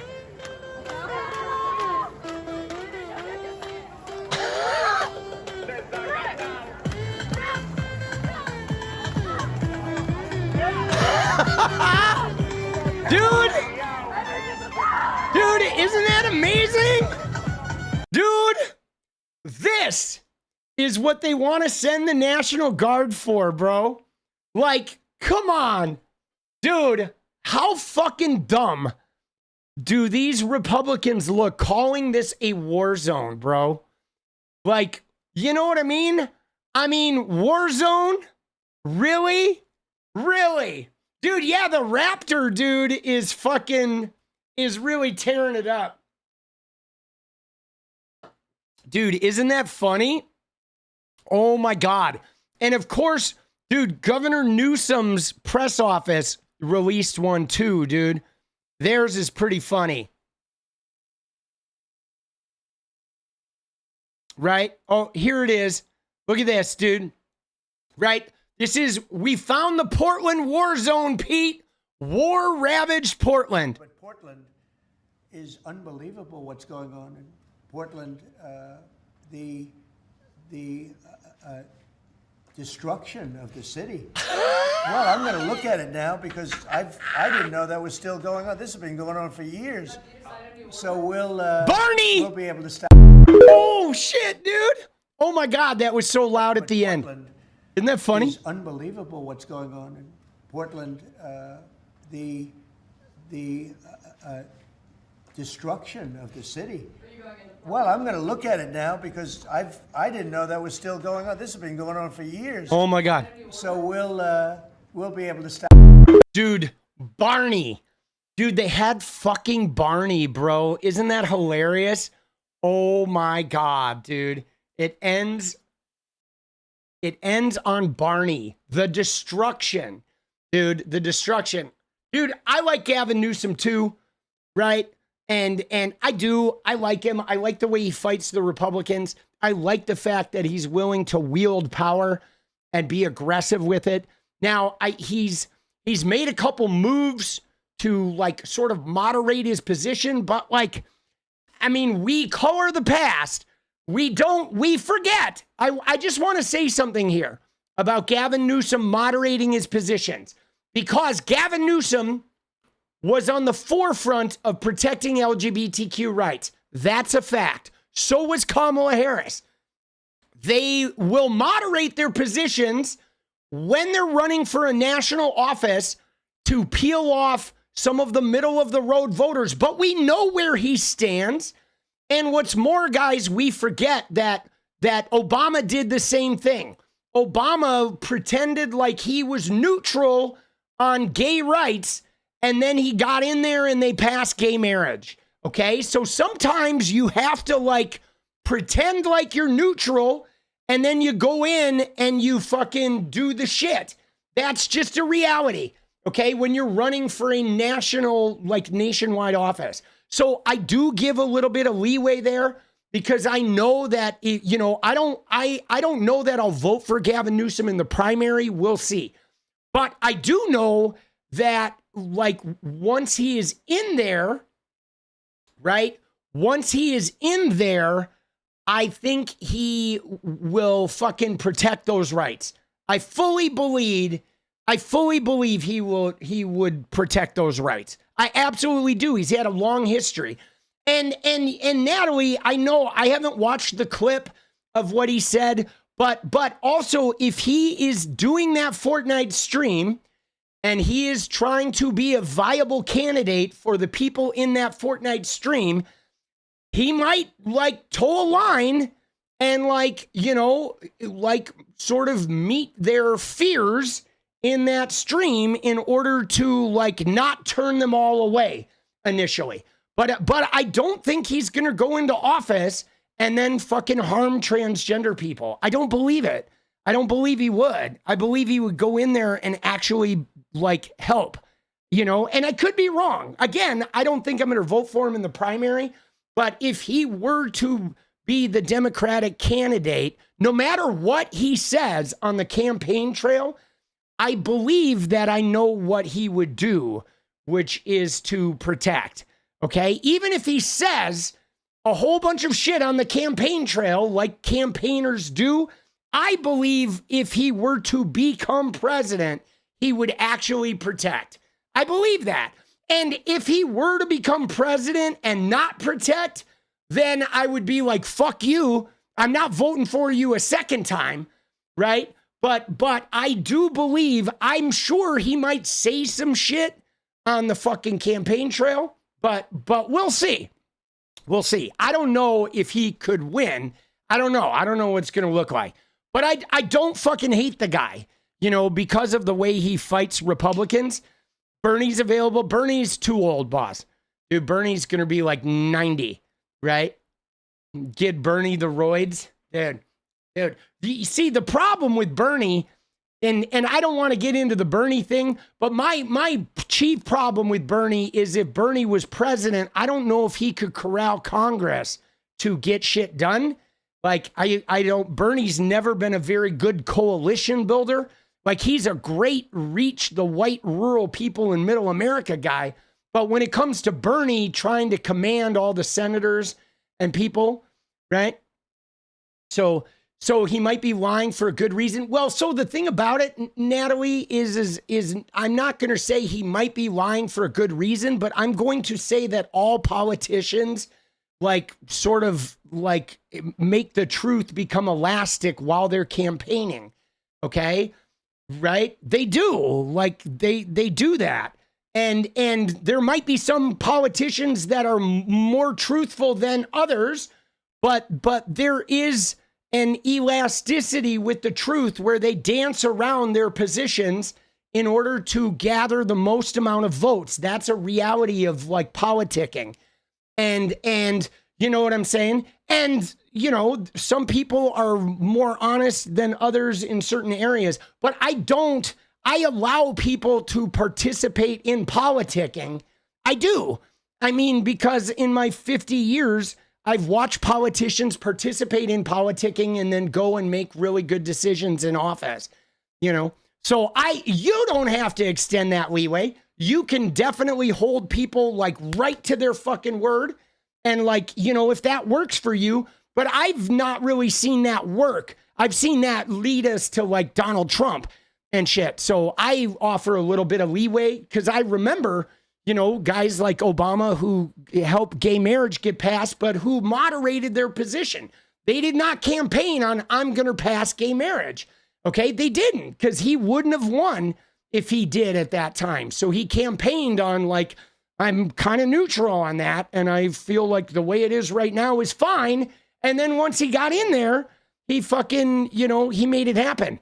So I know that that reality exists. Now I know though, for you, Natalie, I'm sure you have 0% of leeway with fucking, you know, with, you know, Gavin Newsom because you're transgender. And so you're like, your reality is like, fuck, you know, like he's not saying what I need him to be saying. So I get it. But, and I totally get why you would not vote for him, but I hope you would vote for him if the choice was between him and Vance. I hope you would vote for him because I believe he really would take care of you. I honestly do, right? If I didn't believe, you know, like, let me think of somebody like right now who a Democrat, right, who is like, for example, 𝗙𝗪𝗏, okay? 𝗙𝗪𝗏, you know him? He's the guy who won George Santos's fucking thing, right? We know 𝗙𝗪𝗏. He's a super centrist. He won George Santos's purple district. The Midas touch, love him. If 𝗙𝗪𝗏, I don't believe if he won the presidency, he would protect trans rights. I absolutely do not. John Fetterman, I don't believe he would fucking protect trans rights. I just don't, right? Fucking Joe Manchin, I don't believe he would. Kyrsten Sinema, nope, she would not, okay? But, right? But Gavin Newsom, I actually believe he would, you know? You think he would absolutely sell out if the deal was right? All right. I mean, you know, well, you know what's funny, Natalie, is if he wins, we'll find out, right? If he wins, we will find out, you know? But again, though, if the choice is between Gavin Newsom and fucking JD Vance, I mean, you really only have one shot, and it is Gavin Newsom, right? If those end up being your two choices, like you have, one of them is going to most certainly try to get you killed, like guaranteed. And one of them, you at least have a chance. So, but I get it though. You have to make your very personal decisions. I just hope come November 6th of 2028, no matter who they are, right? I hope we can all pick the one that gives us all the best chance to not be living under a Christian dictatorship. That's all I'll say. You're going to make your decisions, but I don't think he would completely sell out transgender people. I just don't. I have not seen that. You know what I'm saying? I feel like he's done as good if not better, for trans people like statewide in California than fucking protecting their rights than anybody in America. You know what I'm saying? I mean, you know, he has not like been like, you know, he has not been perfect, right? He's not out there and said, I will fucking die on the Hill for you. But I've not seen any candidate that could actually win a national election do that. I've seen some governors like do that, like the governor of fucking, you know, of Maine, right? She's done it. There are certain people that I've seen like speak like that, but we'll have to see who our candidates are in 2028, right? I still, you know, right? Dude, and this person is going away. Yeah, sorry, buddy. We don't get to use transgender slurs in my chat. Take care. We won't be hearing from you again. You know, it is a long ways off. Absolutely, Natalie. Yeah, that's why I don't want to like be filled with conjecture. You know what I'm saying? You know what I'm saying? He needs to fix street poverty. Yeah, I mean, guys, here's the thing, though. Here's the thing that, like, we need to understand. And I hope you hear me on this. Because I know Gavin Newsom got into California governor and people are like, he didn't fix the homelessness and he didn't fix that. But, like, guys, I don't think one person has the answer to all these things. Obviously, if there was a simple answer to homelessness, it would already be fixed. Okay? But some of these problems are, like, really, really fucking huge. And one person doesn't have the answer. And people are just trying shit. And some of the shit they try isn't fucking working. And isn't, you know what I mean? And then there's like, you know, 535 Congress people that are all fighting for money from their state because ultimately the US government is just 50 states wanting to get money for their state. So we have a bunch of competing interests. And like, but what I do want is I want somebody who will go in with that expanded presidential power and they will fucking shake up ICE and shake up the fucking Supreme Court and rattle some fucking like bolts out of the fucking system and advance some, right? That's what I want in 2028. I want a motherfucker who will go in there and will fucking put the fist through the glass for some left-wing advancements. And I don't know who we're going to have to choose from in 2028, but that's what I want. I want somebody who's going to fucking kick some doors down, you know? And so we'll see. We'll see, right? But there's no, it's a long way off, right? Like we don't even know who's going to be alive in 2028. But I do right now, I like what Gavin Newsom is doing to the Republicans and to MAGA. And he is fighting back in a way that's very effective. And that is fucking weakening MAGA's power in a very way that I appreciate what he's doing right now to MAGA and to the Trump administration. A great deal. And you know, so I'm going to give him credit for that. And then we're going to see what rolls out. Okay. And like, but I'm also, though, I am in a privileged class. So it's possible that because I'm from a privileged class, that I am not as fucking rattled by his shortcomings. You know what I'm saying? You know what I mean? So, I mean, it's hard. It's hard because my view is tainted. Okay. You know, my view is a little tainted. Like I will give people credit where maybe if I was a black person or if I was a transgender woman, maybe I wouldn't be giving him that credit. You know what I'm saying? I don't know. I just know that right now, like, here's what I know right now. You ready? And hear me out on this, because we're not even at the presidential election, but right now we need leaders who are weakening MAGA. Okay? Weakening. Okay? Not just talking about MAGA, not being a Chuck Schumer or a Hakeem Jeffries, but we need actual people that are weakening their power.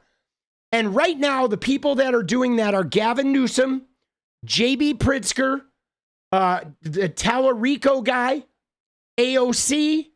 I feel like Ron Wyden is pitching in on this a little bit. I feel like fucking what's his name? Who was Van what's his name from who was going down and got Abrego Garcia out? Jamie Raskin, Murphy. Sometimes Eric Swalwell is doing it. Certainly Zora Mamdani is doing it. Bernie Sanders is doing it. Jasmine Crockett is doing it. Okay. There are White House. Yes, White House. Van Hollen. Thank you. Right. So there are some people right now that are actively weakening their power. And so I am like appreciating them doing that right now. Okay. And being thankful for that there is some resistance happening. Okay. And you know what I mean? And so like, that's good to see. And so I'm kind of playing that by ear. Okay. And I am, you ready guys? Right now. Okay. You ready? And hear me out on this. Right now, I am not expecting perfection from any of my fucking leaders. Okay. I am not expecting perfection, which means like sometimes I'll hear like somebody that I really like say something that like, well, I don't love that they said that, but you know what? I don't fucking care. I'm going to let them slide because we're all in a pressure cooker. We are all under pressure from like every angle, every day. There's a kidnapping. There's a fucking like ice pepper spraying somebody. There's a threat to democracy. There's a threat to our personal liberties. So every single person right now that steps up and weakens MAGA, I mean, you ready for this, guys? I'm even appreciative right now of Candace Owens. I wouldn't fucking vote for her, but I'm appreciative that she is stepping up, whether it's through greed or through love of Charlie Kirk, but she is stepping up and weakening MAGA, guys. And I'm thankful for it. Okay? I am, dude. She is lighting a fire that could potentially burn down Tucker Carlson too. I fucking hate the man. He's anti-Semitic as shit, but he is doing a service right now, right? In his quest for the presidency. Dude, I would, if I saw him in face to face, I might spit in his face, to be honest. But I'm thankful that he's like kind of burning down MAGA. So that's what I'm doing right now is I'm being appreciative of everybody that's weakening their shit. Okay? Everybody that's weakening their shit. And I'm not expecting any of them to be exactly perfect. Okay? Because some guys are going to be more perfect than others. You know what I mean? Like Zora Mamdani, because he's in New York and he knows he's probably going to win, and New York is one of the most leftist, radical cities in America, he can be way radical, okay? But like somebody else maybe can't be quite as radical, okay? You know what I'm saying? Like the senator of Wisconsin can't be quite as radical as Zora Mamdani can, but they have different, like everybody's got a different sort of wheelhouse. Right? Bernie and AOC and Zora Mamdani can be the mouthpieces trying to pull us way to the left.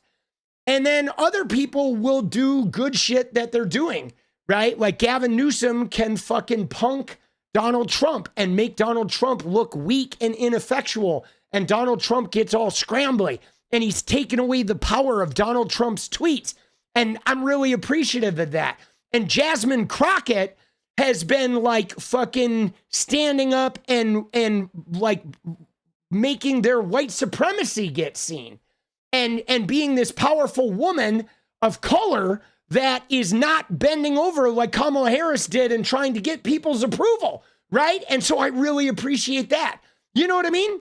So I'm just kind of like being thankful for everybody who is helping to dismantle. Right. And I'm not holding anyone to perfection right now. Right. I'm not holding anyone to perfection. But I am, though. I am my own personal spokesman. Right. I am going to continue dying on the hill of trans rights. And I am going to continue trying to press like other successful candidates to win elections while dying on that hill. And hopefully we're going to get to a point of where, see, you know, I'll be honest, I myself, and I don't know if I have a right to do this, but I'm a little disappointed in Sarah McBride. And I feel a little guilty about that because I realize that she's the first trans woman in Congress. So I don't really have a right to question how she participates. But I don't know. I guess I thought she was going to be a little bit more of a trans advocate in Congress. But then I think maybe it's not her job.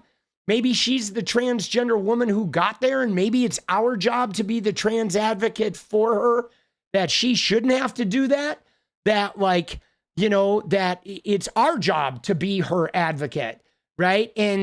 But I was like, I don't know, I thought maybe she would make transgender issues more central so we could be her advocate for them, but like, you know what I'm saying? Not all trans people should have to be advocates. You're right. But I was hoping she would like stand up to Nancy Mace so we could all back her in her fight against Nancy Mace, but she didn't want to take that fight. But I don't know what it's like for her in Congress. So I don't know if I feel a little guilty, and maybe, I don't know, like maybe it's not my right to feel that way. I have complicated feelings about it because obviously I don't know what it's like for her to be there. That like, yeah. And I do respect the people who stood up for her where she didn't make a big deal about the misgendering, but other people said, you know, fuck you for her. I did like that. But I was kind of hoping with her in there that we could make a flashpoint about trans rights and have this knockdown, drag out fight. And though maybe we're not going to do it until we have the government, right? Maybe once we have the government, we'll be able to do that. But it's hard though, because I feel like I definitely don't have a right to tell her how she should be. I'm curious though, Natalie, how you feel about Sarah McBride, right? I guess I'm curious about the transgender people. How do our transgender audience members feel about the way Sarah McBride has been? Do you feel like, have you been upset at her? Or like, you know what I mean? I'm curious about that.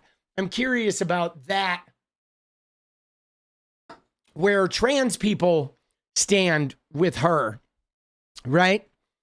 You know, because like, I wonder if they had some like hopes that she was going to come out like swinging. But again, though, you know, she's been kind of saying, right? She's been kind of saying that her husband died. No way, dude. She's been kind of saying that you're disappointed, but understand. Well, she's been saying that like she doesn't want to focus on just that she wants to focus on like coming together and, you know, but she's playing politics. Yeah, it's interesting. Yeah, you know, but I will say this though, guys. You ready? You ready? Hear me when I say this. To all the trans people in the audience, I know with the state of politics, we had all this advancement, and then, you know, Dylan Mulvaney like gets a Bud Light ad, and then there's this explosion and people got radicalized during the pandemic, and now it feels like we're slipping backwards. I believe, guys, that like it's only going to go forward. And I believe that trans rights are going to keep evolving and become more and more mainstream. It's just going to take some time. Okay. I mean, the fact that there's a trans woman in Congress, like we're never going to go back from that, guys. You know what I'm saying? Like we do know that the prevailing situation is, we know that trans rights are human rights, and we know that we're going to fight for them, and we know that we're going to win, and it's going to become central, but we're just in this weird little backsliding. And yeah, dude, I remember like gay people moved forward and then they slid back, and then they moved forward and then they slid back. But there's like this thermocline where, you have to like get over it. And then there's like this sort of explosion. And we didn't quite get there. Like I thought we were there. And then we sort of like, you know, had some hiccups with this resurgence of Christianity and this fucking racist, xenophobic piece of shit called Donald Trump. But I know that like the Texas identity fraud shit is not going to become the way of the world. I just know. You know what I'm saying? I just know that we are going to win this fight. I know we are, you know, and keep the faith. And I know, dude, AA batteries, what are you doing, boss? Get out of my fucking, sorry. Get out of my chat. I don't know who you are, but you're saying some suspect shit. I don't have any patience for you. Fuck off. Dude, don't be a dick. And right? Don't be a fucking dumbass. It's like, that's like telling me don't be bald. Fuck you. I'm going to be bald and I'm going to be proud. And you, I don't care if you're uncomfortable with my baldness. Okay. You're going to have to fucking get over your shit. Okay. Because bald is beautiful. All right. And trans is beautiful. Okay. And fucking Barney is beautiful. Right. But yeah, smell you later. Right? Dude. Oh, shit. Bald is beautiful, dude. Look at that shit. Look at that. Dude, they told me I'd have no fucking hair. Right? They told me that I would have no fucking hair, boss. You know what I mean? Dude, they told me that I would have no fucking hair, boss. Like when I was like 25. You know what I'm saying? And yet, I still have some. Isn't that amazing? Dude, it's incredible. It is. It's incredible. We still got it. Dude, we're still kicking. And we got a dance party. Dude, we got a dance party. All right, we got to cover a few more shit, though. It does look good on me, dude. Dude, I had to make peace with it. But all right, so we're moving on here. Dude, I thought this one was really interesting. You ready? Look at this guy. So more perfect union. Oh, shit. I just got a fucking sliver, boss. Dude, we have unfinished hardwood floors. And so sometimes I get fucking slivers. Oh, man, dude. We didn't fix them when we first fucking took over, right? Because they were like good enough.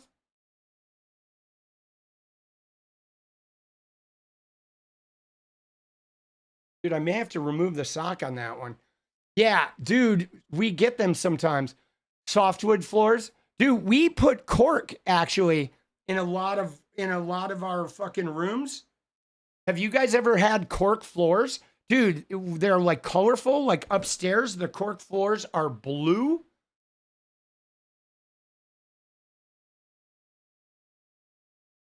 Dude, it sucks though. I literally just bought a new pair of socks. Hold on. I'm going to de-sock to get this off.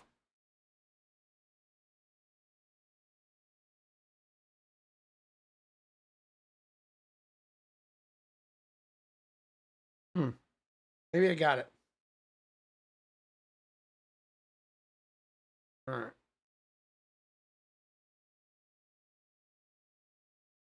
Well, oh no, there it is.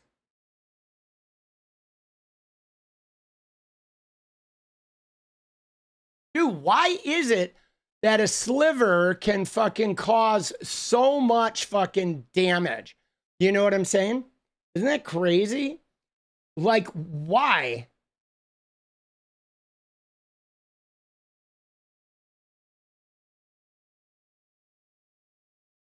There we go.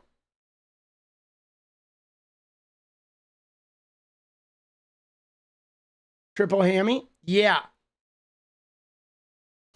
Dude.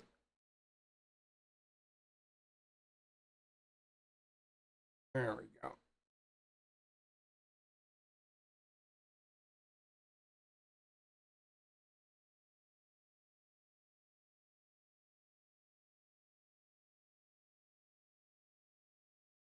Dude, yeah, it's so weird that like a tiny piece of wood. All right, we'll obsess about that later. But anyway, so look at this. So Meta, OpenAI, and Oracle, who is about to own, right? Oracle's about to fucking own the TikTok, right? Larry Ellison and Oracle, they have announced plans to spend $1 trillion on data centers, guys. $1 trillion on data centers in the next several years, right? And this guy said, can you imagine if $1 trillion was put into infrastructure, healthcare, and education, right? I mean, isn't that wild? Dude, yeah, OpenAI is ChatGPT, but Oracle is they're going to own TikTok, right? Larry Ellison is. But can you imagine? Like, dude, we don't invest in that shit, right? We don't. I mean, we invested $20 trillion in fucking, right? $20 trillion in Afghanistan and you know what I'm saying? And the wars and Iraq. But like, man, they'll put $1 trillion into data centers for AI and to run their shit and to run TikTok and to control the fucking social media. But they won't invest $1 trillion into like making the people have better lives. Isn't that wild? I mean, it just really is an interesting thing about our fucking priorities.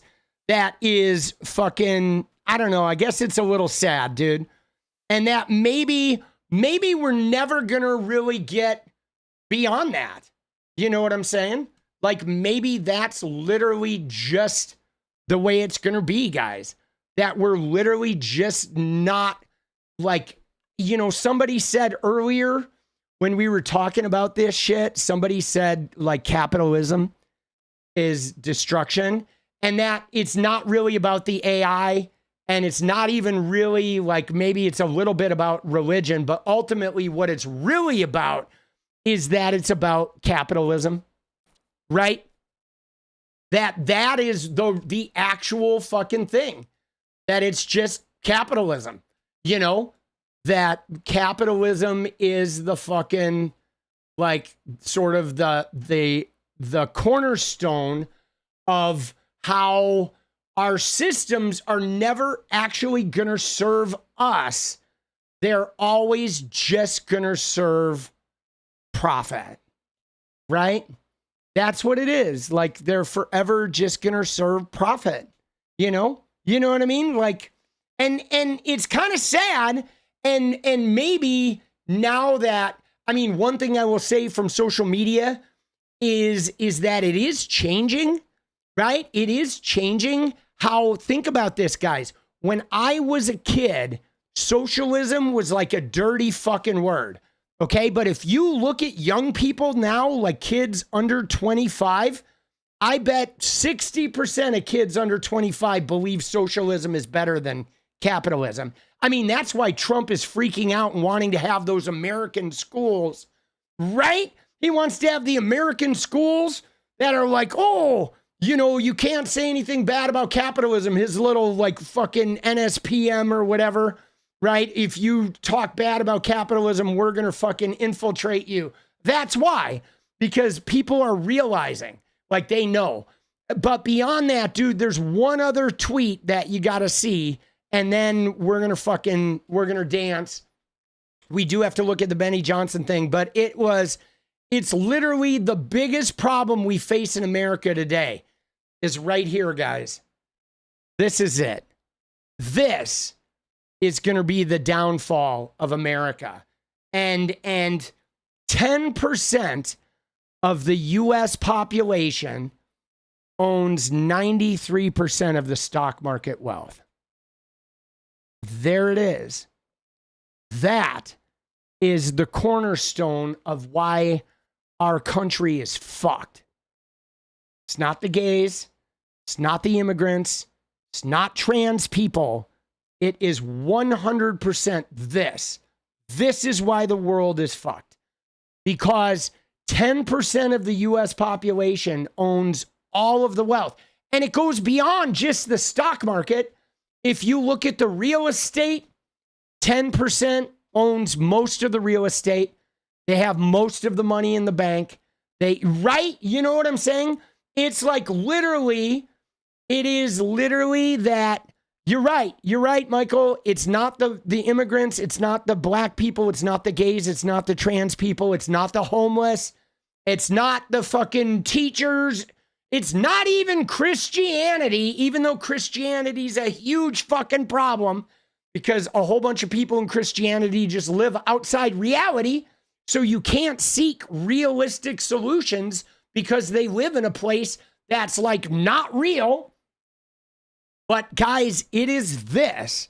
It's the fact that 10% of the world owns 90% of the world. And the other 90% of the world is like fighting each other just to be able to keep breathing. Right? So that's our root problem is 90% of the world is struggling because 10% of the world owns it all. And so there's a tension there where like most of the world is just struggling, right? They can't even do their best. They can't even like operate at a high level because they're just fucking struggling. You know what I'm saying? And that's our problem is the pollution of mass wealth. You know what I mean? And dude, there's signs of this all over. You know what I'm saying? It's like wealth inequality, rising prices. I mean, this is why the prices just keep going up and up and up, because the 10% that own 90% of everything, the more they own, the more they want.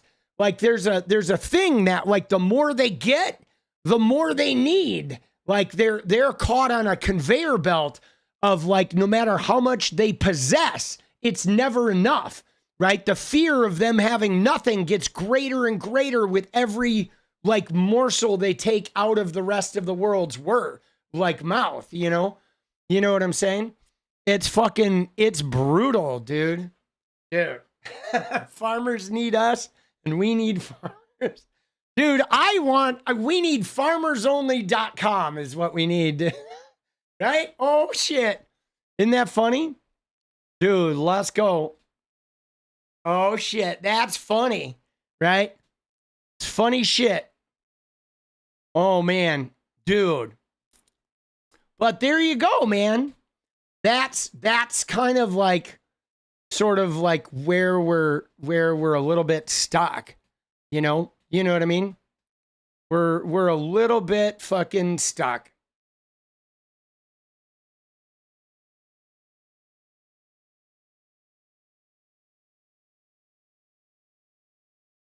But yeah, man.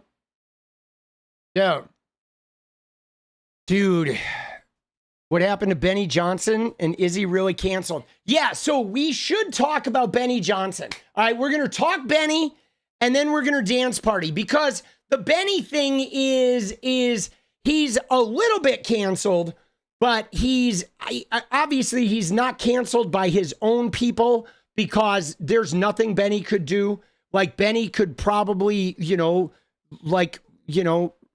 rape teen girls with Jeffrey Epstein and he wouldn't be canceled by his own people.